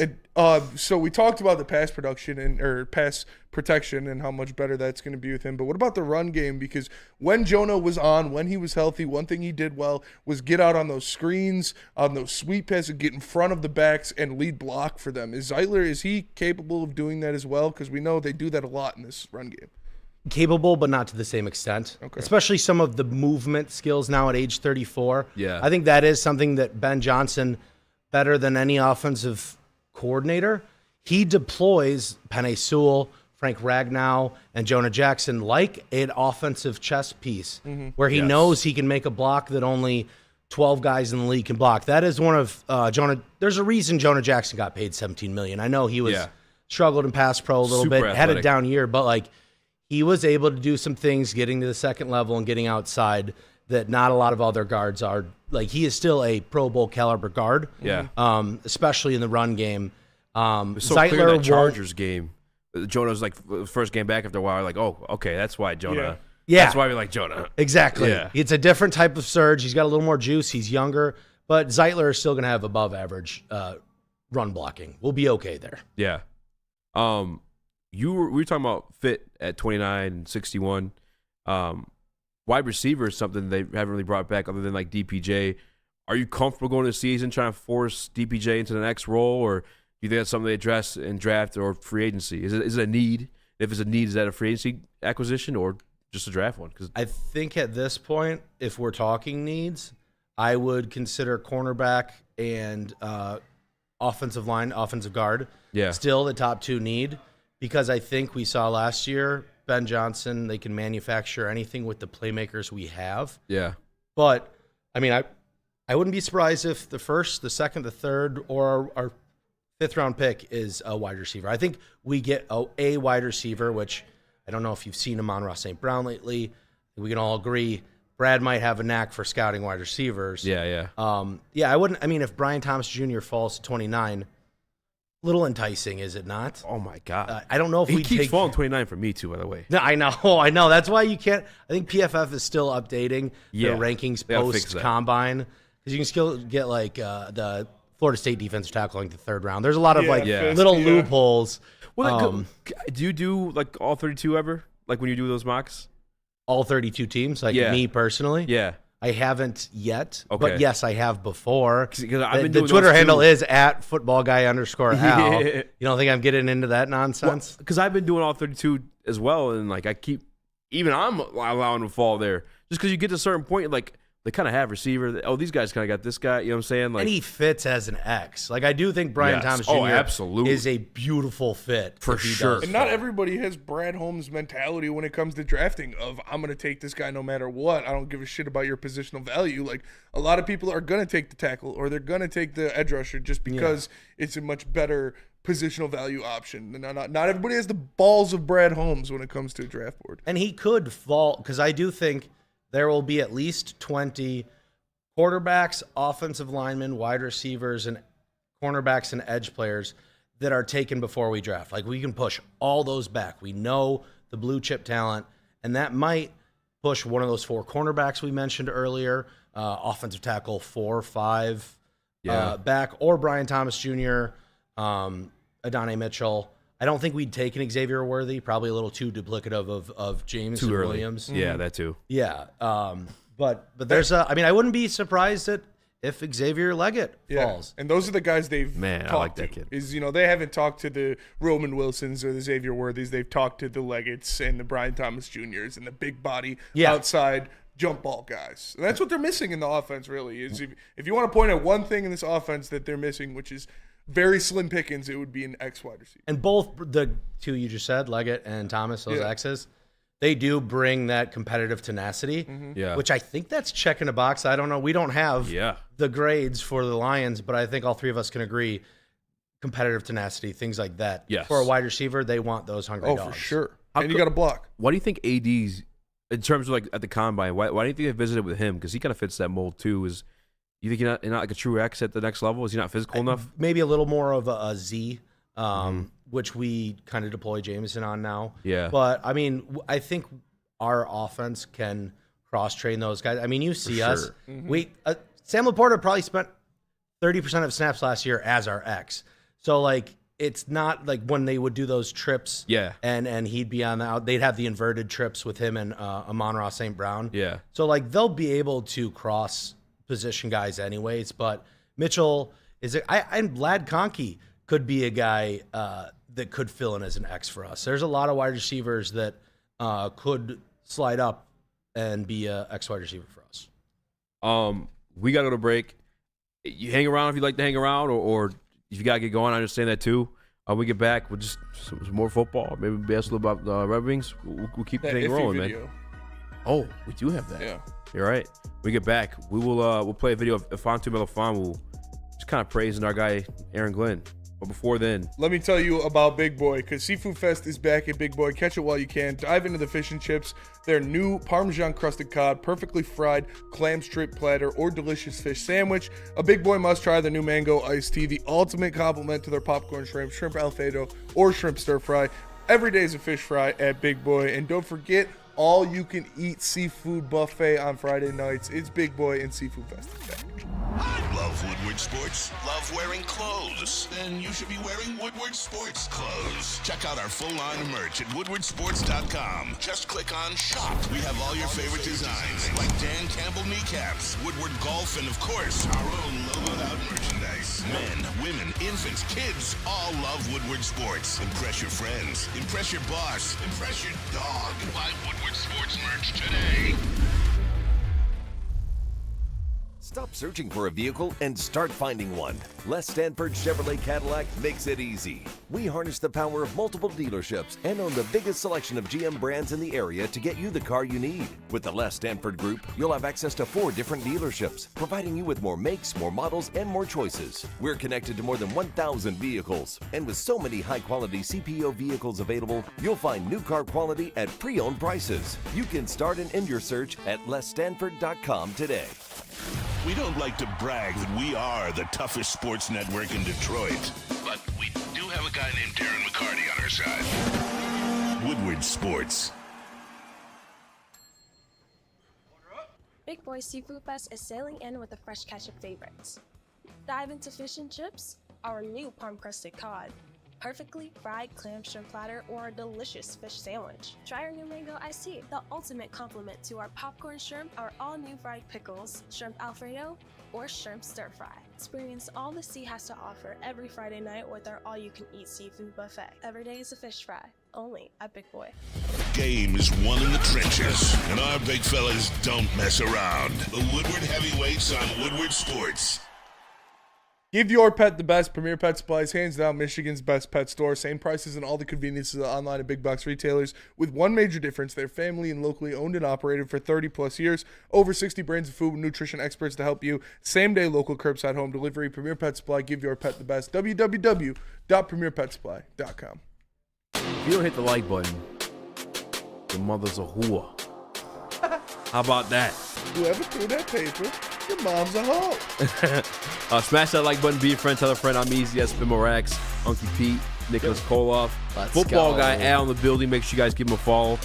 Pete, I'll get you his name, please, if you'd like to get up. I just saw your text. I apologize. No worries, bro. Beforehand in the show, we had Fonte Milofan will go on a podcast I just released last night and kind of talked about coming to the league, is making the transition from cornerback to safety, and then also asked about his emergence this year as like that blitzer from the nickel or from the safety spot, and he had this to say about our defensive coordinator, his defensive coordinator, Aaron Glenn.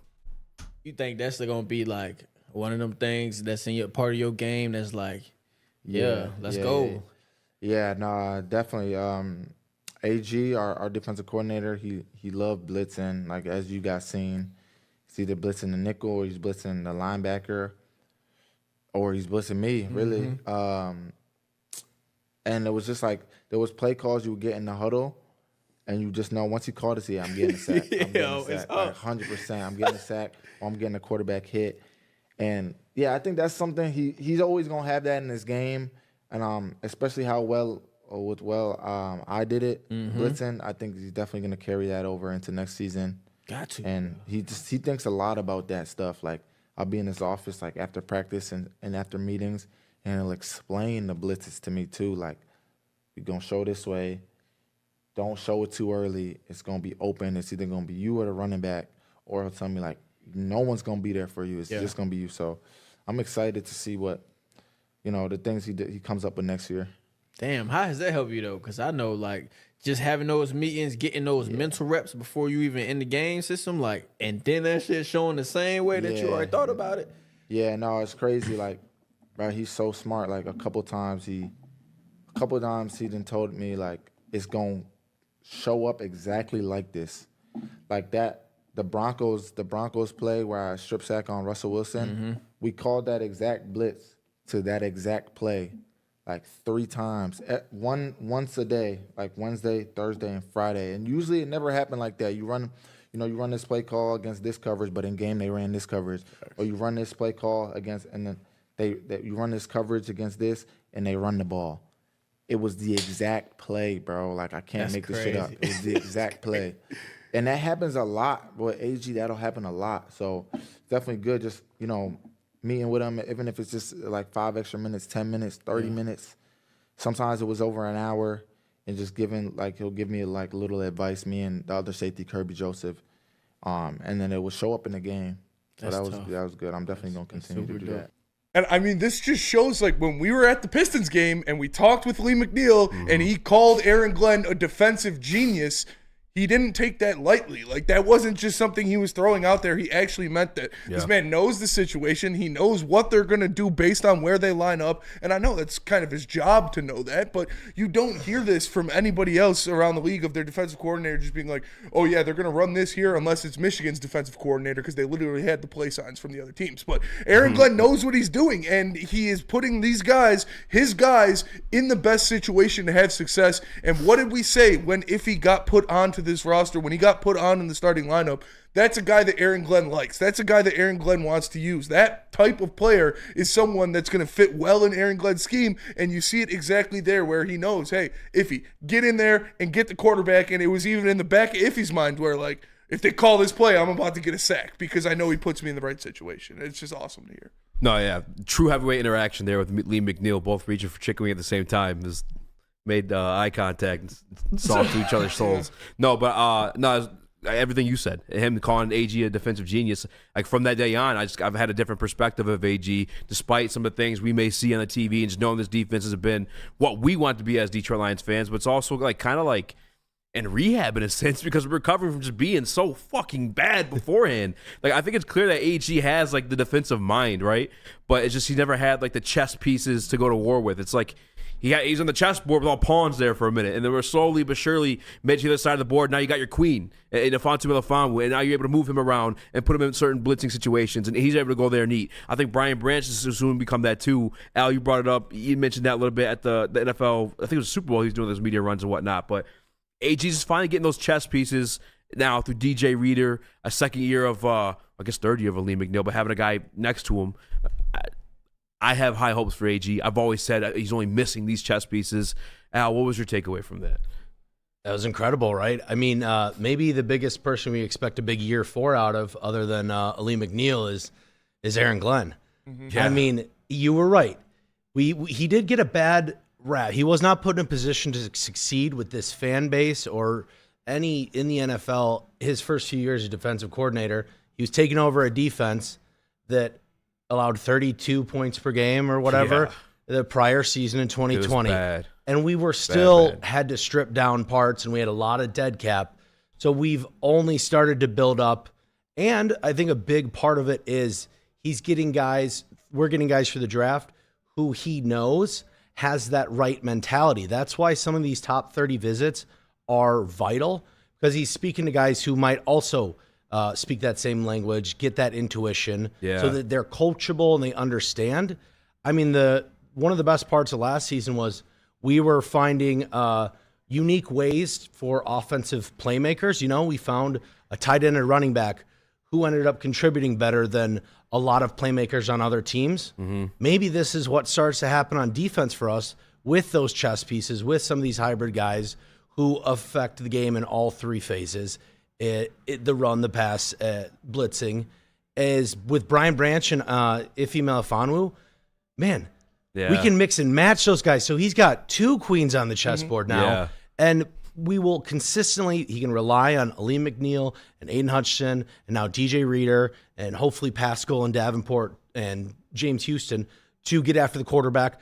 But when he wants to, he can go send a battleship. Hey, we're going to nuke the quarterback from this side. I mean, I think his defensive knowledge and IQ is very understated, and that's cool. It's the versatility of these players. I know everybody, you guys remember me from that first pregame show of the season where I was damn near blacked out. I kept saying versatility instead of versatility. But these guys that can do multiple different things, that's what they like. And they like that for a reason. Because if you're sending Branch or you're sending Ife or you're sending Kirby Joseph or whoever on a blitz, you've got the other guys that can rotate on the back end and do the same exact thing that they did. So I love having these pieces. I talked about it for a couple years, how Aaron Glenn was trying to make a salad with spoiled vegetables. Mm-hmm. Well, now he's got the right vegetables. Now he's got the pieces that he wants in place to do the things that he wants to do, especially when you bring in a long, rangy cornerback like Carlton Davis and a short, fast, athletic dog in Amik Robertson. So he's got the pieces now. He's putting it together, and I think we're going to see this defense take another step.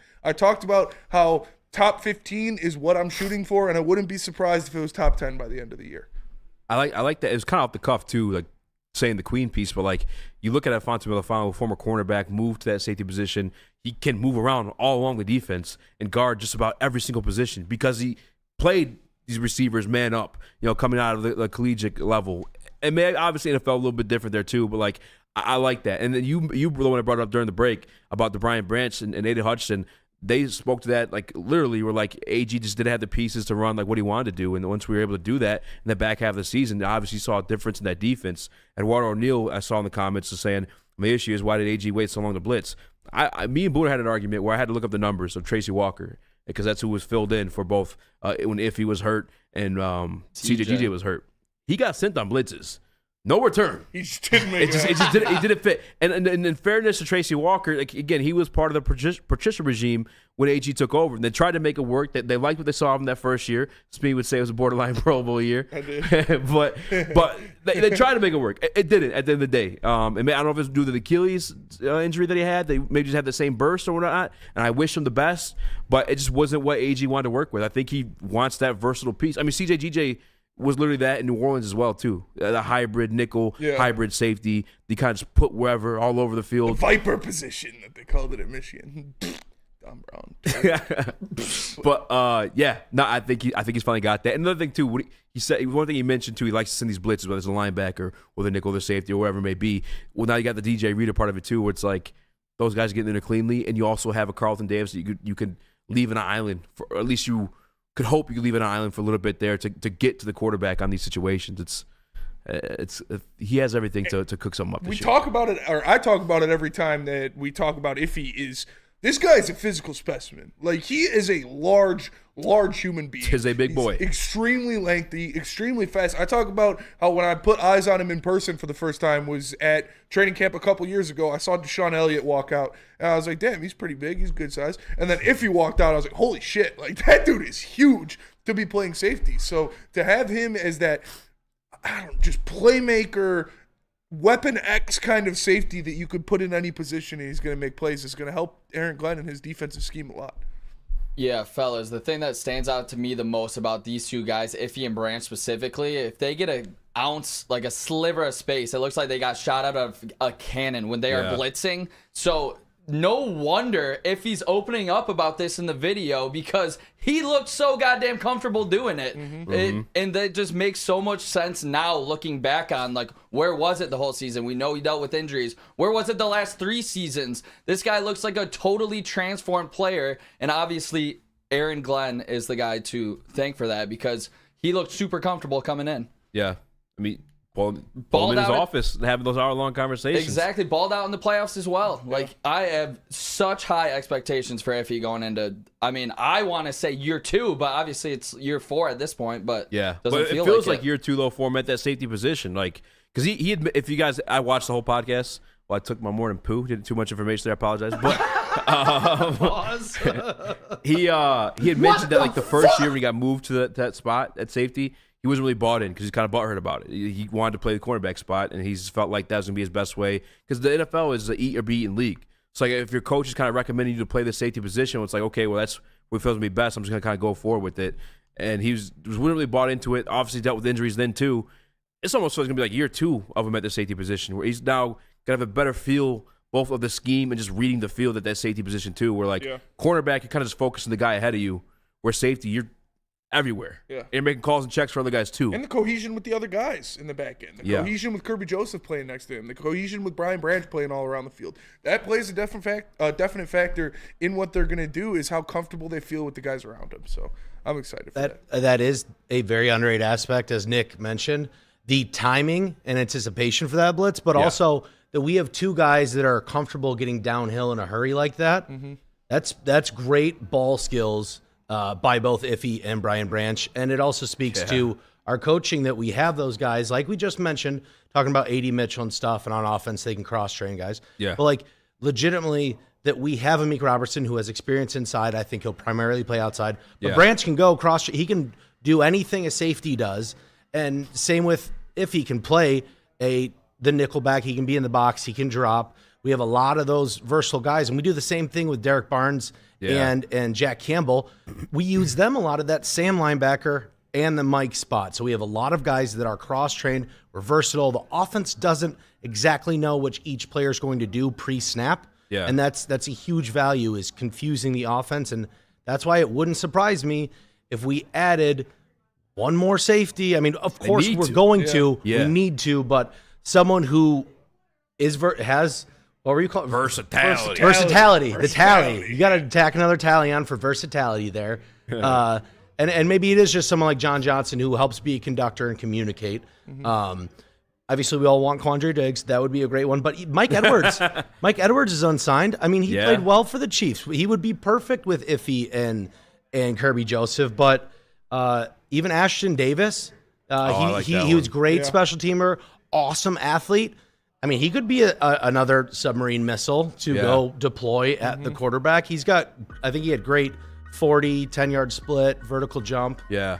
So just let's find some more weapons. And I know we're a little bit over. I just want to get this off before we go off to change the subject.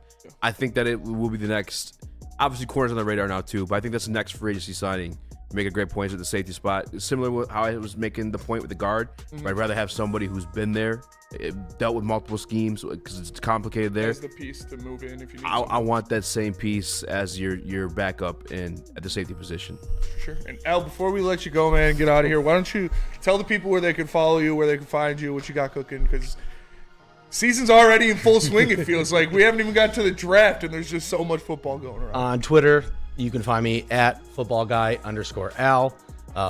It doesn't leave a lot to the imagination if you've been listening this half hour here. But I'll be watching a lot more draft prospects.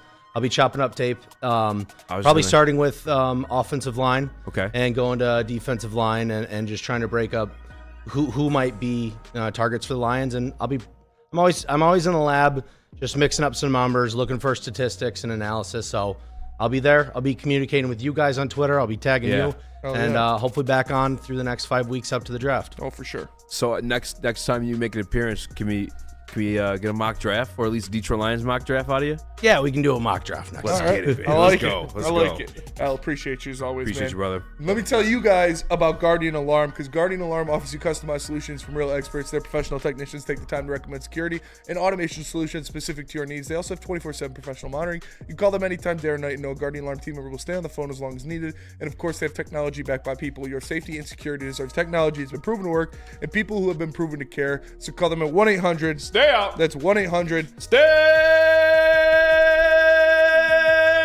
out. And let them know Woodward Sports sent you. And let me tell you about the quarterback challenge presented by Shake Shack and Woodward Sports. Shake Shack and Woodward Sports want to remind you it's always football season. How would you like to win 2 free tickets to this season's home opener? It's the Shake Shack Quarterback Challenge. If you could throw it on a rope, how would you like to be at the home opener? Register today for your chance to win at any Shake Shack location or on WoodwardSports.com, or you can scan the QR code right there to join in on the Quarterback Challenge.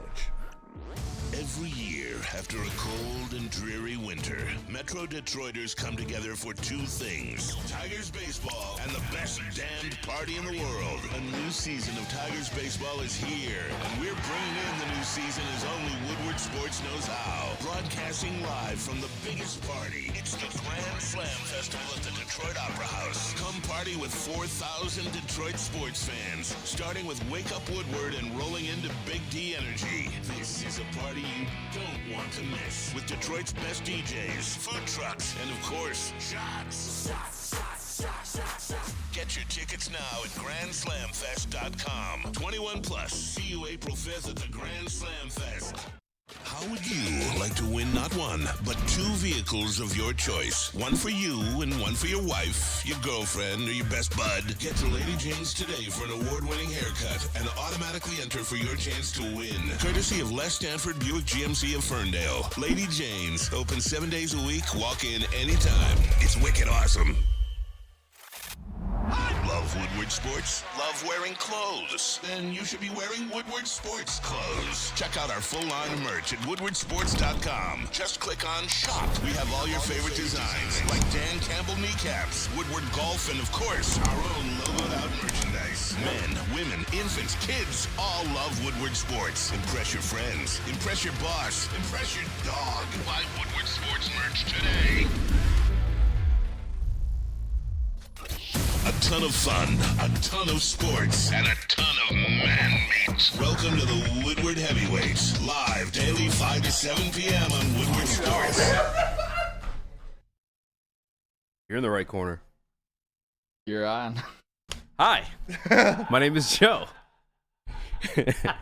Visit Dispo Dispensary today for exclusive new deals and experience a team that curates an unbelievable atmosphere mixed with fresh inventory from Michigan's largest variety of products, and save the date for 420 at Dispo Dispensary. Dispo is putting on an epic events at all locations. Stay tuned for more details. Dispo Dispensary, disposhops.com, your local cannabis plug. Check it out. Check it out. What up, though? Welcome back to Woodward Heavyweights Live, WoodwardSports.com. I'm Easy, Spimo Rax. What up, though? Unky Pete, Nicholas Koloff, the 1s and 2s. Beautiful and wonderful JC. Shout out. Go. Go. Just smash the like button for JC. Be a friend, tell a friend, and share the stream. How about the Red Wings? We kind of talked about them. Yes. We want to go in The a Red deeper dive? Wings, yes. Pete, we got a couple graphics in there. Throw up one of them. I don't care which one it is, and I will talk about it. Oh, sorry, No, wrong one. that's the only one that you can't throw. The one's about the red. And here we go. It is from the Clenster on Twitter. He says, players in Red Wings history to record at least 35 multi-point games before turning 22. Steve Yzerman, Marcel Dion, Gordie Howe, Sergei Fedorov, and Lucas Raymond. Wow. I'd say that's a pretty good list to be a part of. I'd say that's pretty damn good company to be a part of if you are a Detroit Red Wing. And Lucas Raymond is becoming a star before our very eyes. Like I said earlier, Lucas Raymond is not the stepdad. He is the dad who stepped up. He is not the step star. He is the star who stepped up for the Detroit Red Wings. He has 7 goals in his last 5 games. He's on a 5-game goal streak, and he's been lighting it up. We have leaked images of Lucas Raymond post-game. And Peaky, throw that one up too. Listen up, Kaib! Lucas Raymond, the chosen one, has been carrying this team and has saved us from falling outside of the playoff race. If it wasn't for Lucas Raymond, we'd be like 5 points behind any team right now. Listen up, Kaib! May your knife crack and shatter. Like, this is the guy, man. He's been the guy. And Alex DeBrincat has not stepped up in this stretch without Dylan Larkin. Patrick Kane has done his thing, but you can only expect so much out of a 30-plus-year-old with a brand new hip. Like, this guy, Lucas Raymond, has been lights out. He's been the best player on the Red Wings, and it's not even close since Dylan Larkin has went off. I'm just extremely happy for Lucas Raymond, what he's doing. He willed us to victory last night. I know that Patrick Kane got the overtime winner, but Lucas Raymond scored 2 of the 3 in regulation to even get us to overtime against the Columbus Blue Jackets, one of, if not the worst team in the NHL, who is missing 90% of their starters. Like, these guys were injury logged and terrible already, and you fell down 2-0 to them in the first period. You were outshot 15-3 in the first period. They had more shorthanded shot attempts than you did on your power play in the first period. Wake the fuck up, Red Wings. Thankfully, Lucas Raymond had them woken up, and he went out there, and he got us to overtime where Patrick Kane hit the game winner. Nick. Let him cook. Damn, that was good, Spenny. I think that'll do it. I think that does the trick. You know, the Tim Robinson little meme there. Yeah, Lucas Raymond. Jesus Christ, this dude's a man on a mission. And this mission was getting the Red Wings to the playoffs. If we lose that game, we're 100% out. The bet to begin the season is still at plus 100 odds for the Detroit Red Wings. Wow. So my wager is still, I can cash out for the same amount. That's where the Red Wings are. But looking forward, we have a very, very important game. The most important game of the season, Spencer. It actually is. It actually is, and it's against the Islanders. I know the Caps play tonight. I believe it's against Toronto. We need them to lose tonight.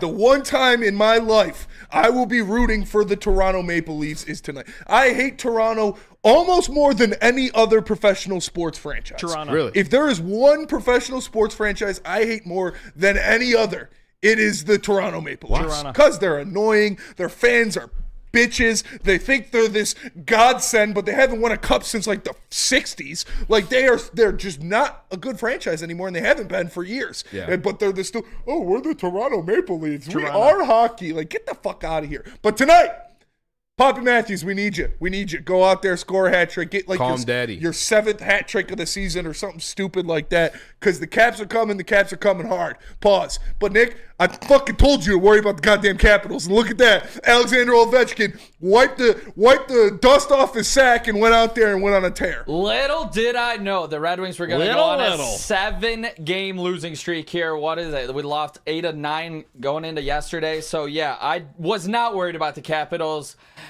They are hot, and you do have to worry about them. They are officially, like, they have the charge. They have the charge. Yeah, so they have charge. I am worried about the Caps. That does scare me moving forward. Looking ahead at tomorrow night, the Wings are actually favored against the Islanders, which I love to see. Hopefully, they can get Larkin back. Red Wings are minus 120 tomorrow on home ice.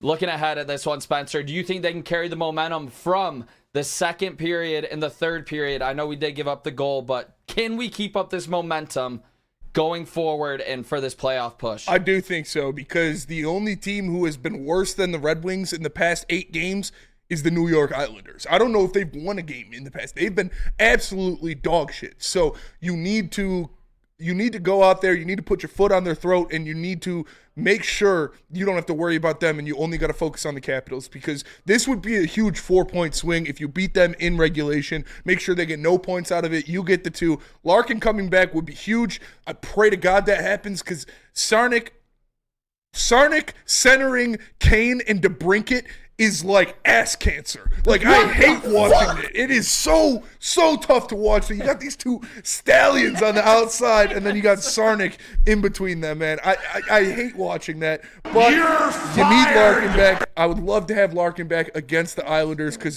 this is an extremely important game. They already announced that it's going to be Reimer in net again, so that's good, because Reimer, he let in a couple softies, but still lying. That dude needs a break. So Reimer in net against the Isles. Hopefully Larkin's back, but yes, I think they're going to win. Pete. Well, I was thinking about it while I was waiting to come on. I was like, I don't know if I should throw one of my boys under the bus, but I might actually have to. I think that this losing streak might be on the shoulders of Mr. Ryan Ermanni.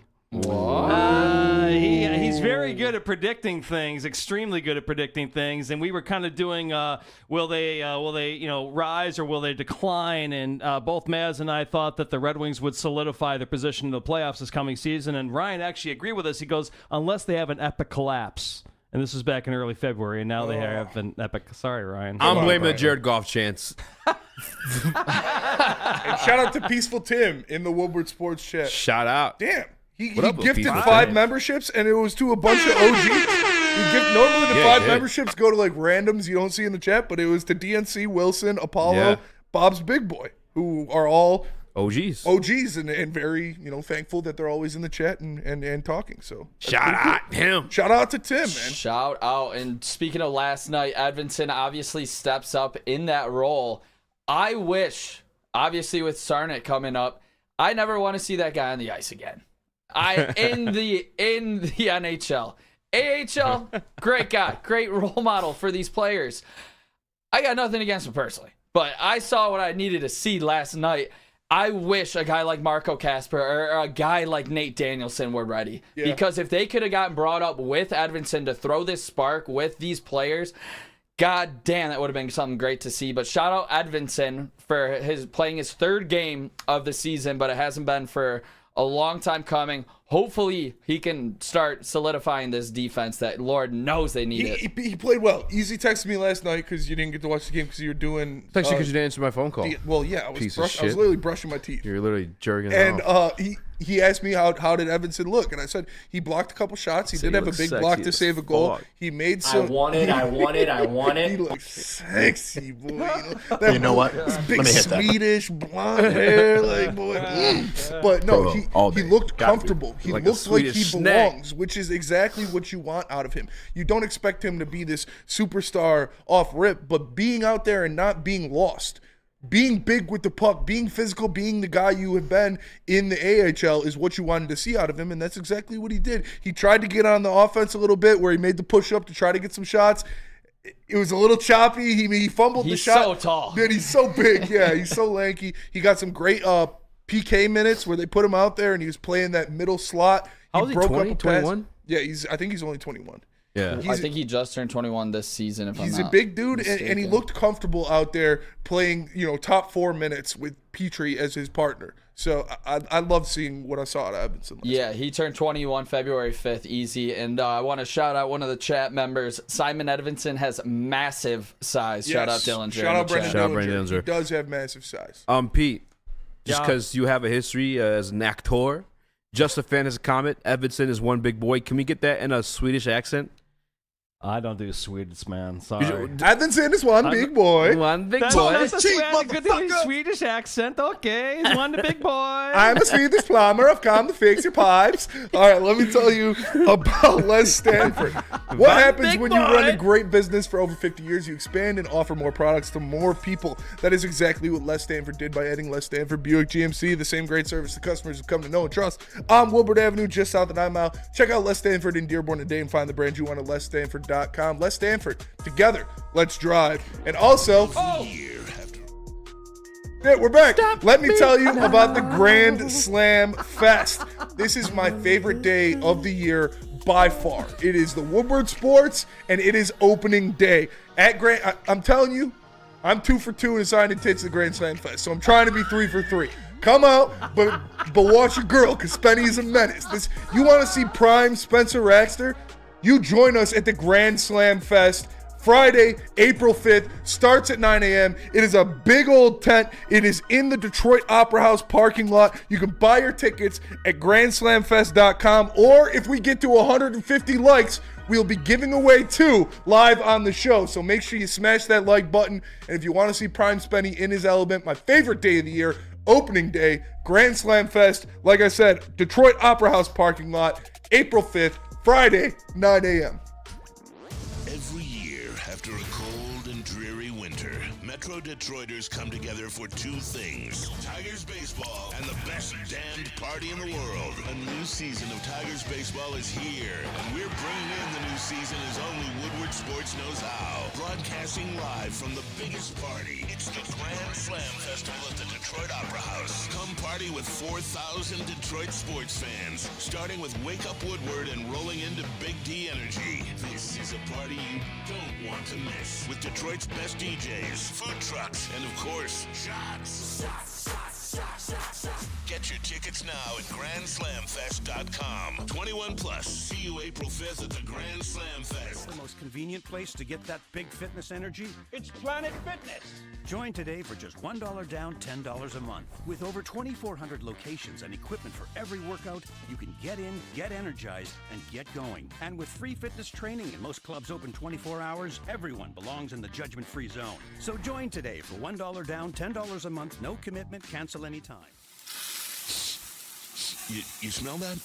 That's Brad Holmes cooking. And the off-season smells good. Woodward Sports. How would you like to win not 1, but 2 vehicles of your choice? One for you and one for your wife, your girlfriend, or your best bud. Get to Lady Jane's today for an award-winning haircut and automatically enter for your chance to win. Courtesy of Les Stanford Buick GMC of Ferndale. Lady Jane's, open 7 days a week. Walk in anytime. It's wicked awesome.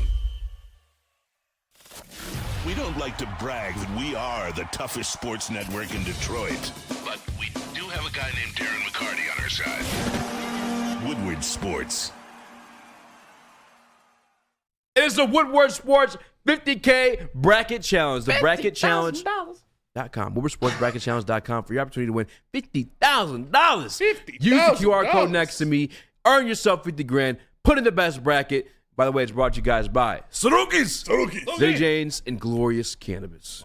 Texas Pro Day today, Spinny. Fun fact. Texas Pro Day? Texas Pro Day was today as well. What's Devondre Sweat weigh in at? No clue, but I can tell you. 380 pounds. I can tell you where Brad Holmes and company weighed in at. At the Texas Pro Day? Yeah. 0 pounds, 0 nothing, nada. There was no Detroit Lions presence at the Texas Pro Day today. Oh, there was none. None. Zero. Nobody. Zilch. Zero. Nada. Smoke screen. Now Maybe you see so. me. Now you don't. I mean, I liked Devondre Sweat. Again, He's not a Dan Campbell guy. Not a Dan Campbell guy. But right? Xavier Worthy. I'm just kidding. My bad. No. Well, no. Like I think he said too. Like you have that in Jameson Williams. Yeah. A.D. Mitchell. I thought about it when we talked about the guys I met with at the draft, like 6 foot and above, 4'3" guys. Why was he in there? They obviously just don't think he fits what they're looking for. And I think great point by Al, and I think you may have said this too. Jam was probably going to play that Z spot that Josh Reynolds was in. They're looking for an X. And then obviously Byron Murphy, who that's just a pipe dream. He's not falling to you. And also, again, you got DJ Reader. But yeah, no Detroit Lions guys at the Texas Pro Day. Makes me whoa. Short Dabber says Penny thought you said taxes and got scared. I filed my taxes on Monday. I got to do that too. I already paid 3/4 of them, so it shouldn't be too bad. There's some kind of new credit they're giving out. I don't know if it's like just for homeowners or what, but I got like a return from my 23 taxes. But it's for like a new credit, I guess. These are your 23 taxes. Huh? These are your 23 taxes. Yeah. I'm sorry. I got for my 22 taxes. I'm sorry, I meant for I got in 23. So I got to cash in a little check this week, which is nice. Yeah. Yeah, And I get to do that same credit, I guess, for this year. I got it in the mail. I don't know if anybody That's else did. sick. Make sure you're not getting scammed on that one. Yeah, I mean, I cashed and I got the money, so I What? had to That's take right. it. Yeah, it tax worked. season blows. We need to stop paying taxes. It's so your far. money. Use it Dude, when I'm you with need it. I'm with it. Yeah. I'm down to just Tax stop paying season. taxes. Tax season sucks. I I've know. gotten screwed a couple times. now. But like I said, I paid quarterly this year, so I shouldn't be getting as boned as I did last year. Last year when I saw how much I had to pay, I was like, bro, Jesus Christ. Like that shit hit me. Hit me. Fellas, talking I don't about wanna get- something that's not hitting. Ooh. Oh. We only got 2 minutes left. Do you Ooh. want to save it? Oh. Yeah, I'll Till the save next it in break. the Orioles. That's such a shit. good segue. You should just let him go on. That was a great segue, Nick. It was a great segue. I was Honestly. trying on something there. I was thinking No, quarter. that was good. No, that was great. You know who's hitting sub a quarter? Spencer Torkelson. Oof. And I'll let you guys know when we come back, breaking it look down. at this guy. Detroit Shake Shack. Tigers. I'll tell you about Shake Shack. When it comes to chicken sandwiches, I got the sleeper. It's a Shake Shack Chicken Shack sandwich. Delicious. Try the Chicken Shack sandwich for free with a $10 purchase. Grab a shake and a crinkle fry. Grab a Chicken Shack and it will be free. Guys, just use the code Woodward. In person, online. Don't take pictures of me while I'm doing my read. Just make sure you go to Shake Shack and get that Shake Shack Chicken Shack sandwich today. Love Woodward Sports? Love wearing clothes? Then you should be wearing Woodward Sports clothes. Check out our full line of merch at woodwardsports.com. Just click on shop. We have all your favorite designs, like Dan Campbell kneecaps, Woodward golf, and of course, our own logoed out merchandise. Men, women, infants, kids all love Woodward Sports. Impress your friends. Impress your boss. Impress your dog. Buy Woodward Sports merch today. How would you like to win not one, but 2 vehicles of your choice? One for you and one for your wife, your girlfriend, or your best bud. Get to Lady Jane's today for an award-winning haircut and automatically enter for your chance to win. Courtesy of Les Stanford Buick GMC of Ferndale. Lady Jane's, open 7 days a week, walk in anytime. It's wicked awesome. Every year, after a cold and dreary winter, Metro Detroiters come together for 2 things: Tigers baseball and the best damned party in the world. A new season of Tigers baseball is here, and we're bringing in the new season as only Woodward Sports knows how. Broadcasting live from the biggest party. It's the Grand Slam Festival at the Detroit Opera House. Come party with 4,000 Detroit sports fans, starting with Wake Up Woodward and rolling into Big D Energy. This is a party you don't want to miss, with Detroit's best DJs, food trucks, and of course, shots. Get your tickets now at GrandSlamFest.com. 21 plus. See you April 5th at the Grand Slam Fest. Glorious ice water bubble hash pre-roll now with diamonds, and diamonds are forever. Constantly pushing to create the best cannabis experience, the perfect boost comes from the added touch of pure THC diamond dust, allowing flower with only the highest terps, making it the best, even better. Glorious Cannabis. Terps? Check us out at your local retailer or gloriouscannabis.com. Back to the heavies. Nicholas Jeffrey Koloff III, Uncle Dusty's favorite nephew. Who the hell is Jeffrey? What is your middle name? John. Nicholas Oh, I was that far off. You were Yeah, Jay. I know, that's pretty close. Not All right, like you fellas. just made that up on spot because you're not confident about No, it. it was John, but I mean, he got the J right. Got to give you some credit here. Shout out. A guy that honestly I'm a little concerned about because he has started slow in consecutive March and Aprils with a 200 average. And he's supposed to be the superstar of this team going forward, along with a guy like Riley Green when it comes to our lineup in the Tigers. He's a former 1-1. His name's Spencer Torkelson. He's currently hitting 129 in spring training with 12 strikeouts. Yeesh. Those numbers definitely concern me because, like I just hit on, he started slow in his first 2 seasons in the majors. So Torkelson starting slow. Spenny, does this concern you for April and March for Tigers? Yeah, batting under 200 and striking out 12 times is definitely concerning behavior. Spring even ball. Even if it is just spring ball. it's Even Akil still- eats in spring it's ball. It's still very concerning, but I still have faith that Torkelson's going to have a great year. I still have faith that Torkelson's going to hit 40 donks, but like those aren't good numbers. That's not a good sign going into, because like you said, he does start slow. The Tigers as a whole have started very slow the past couple of years, and that's something they need to avoid. So maybe Torkelson's just not in the best shape of his life. So that could be a reason. Yeah, exactly. I don't want to overreact to spring training, but a guy with bad numbers as well is a guy that worked on his swing all off season. That is your best friend Javi Baez hitting .086 with 13 strikeouts. Get ready for a long season, hopefully short season. Hopefully, honestly, he just gets hot so we don't have to deal with all this BS negativity. But I have a bad feeling that he's not going to, and it's going to be a long season of Baez. But the thing about these hitters is we decided not to really address it in the offseason with Scott Harris. The guy that we brought in was a guy in Mark Canha who, I mean, he's a good hitter. He's average, but you bring in one guy to help address the third worst run scoring team in baseball last season. I just don't know if that's the right way that we should have gone about this. I know we're giving a big props to a lot of the young guys, but does that also concern you, just run scoring across the board for this Tiger team? I mean, you're going to have to score some runs if you want to win games. I don't think that's crazy to ask. You brought in Urshela, you brought in Canha. You're hoping Colt Keith is going to give you a punch there in the bottom half of that order or wherever he lies. But yeah, you're going to need to score runs. You're going to need to change some things. Torkelson's going to need to be that guy. He can't do what he's doing now. Javier Baez is dog shit. I hate Javier Baez. It's the worst contract in the history of Detroit sports. And we got that douchebag for 3 more years. So hopefully he just, I don't know. And we already lived through the Juan Gonzalez bad contract, too. Last thing we needed was this. Yeah, so it's tough, man. It's tough. Yeah, on one more positive note, though, I don't want to give out just a bunch of negativity. Parker Meadows hitting .368 with 6 extra base hits, 2 stolen bases.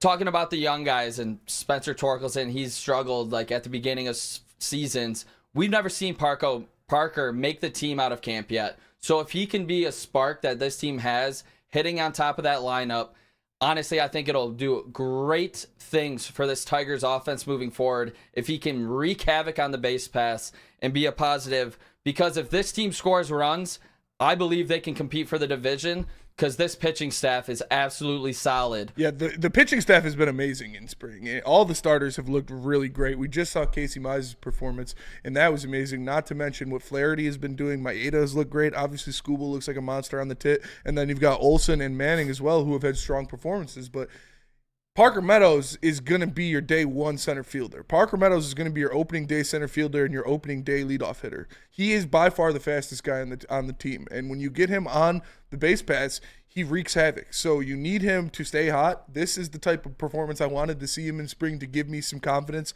saying he's going to be your leadoff guy this year. So we'll see. But he is your opening day center fielder. He is by far the guy who can cover the most ground. And we know even though they pulled in the fences at Comerica, it's still a beast out there. And Riley Green, I don't know if they want him to be playing center field as much because of the injury concerns. So having Parker out there is definitely a good sign.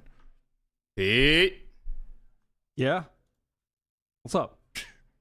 Nothing. Just had something on your head. Easy. Any expectations going into this season? Easy You said we were slappies earlier. Yeah. That was a little bit of realism when it comes to this lineup and how we were the third worst in producing runs last season. I think where you guys kind of had me convinced a bit is the pitching, though. And that could kind of bail you out there. I think we've said it before. Like, it's easy to dog. I can't even think of his name right now. Alavila. Oh, yeah. Oh. But in terms of, like, rostering pitchers, He did a good job at drafting players. Nice. He did a good job at drafting really players for sure. But you also have Chris Fetter, who is the best pitching coach in the MLB. So that plays a big factor. How long's Fetter been there? Fetter's been there since AJ Hinch got here. So 3 years, 4 years. Well, I guess Avila was Dombrowski, so I can't really give him credit for that. Yeah. But he's still within the organization, though. Who, Fetter? No, Fetter was the head coach of Avila. Michigan. Oh, yeah. Because Tigers pitching has kind of got good lineage, like all the way back to like Verlander. Though. Yeah. But those were Dombrowski. That'll be like, that's where I buy into a Tigers successful season. If I'm being quite honest with you guys, I'm not too familiar with the guys in the lineup to know like how well they hit and what to expect from them. But Mark Canha and Gio Urshela, who are the two guys they signed, they get on base. And they hit for good average, and that's what you need. You need guys that have a good OPS, because you didn't have anybody who had good OPS on the team last year. So you got a couple of them who are certified big league hitters, and they can make some things happen.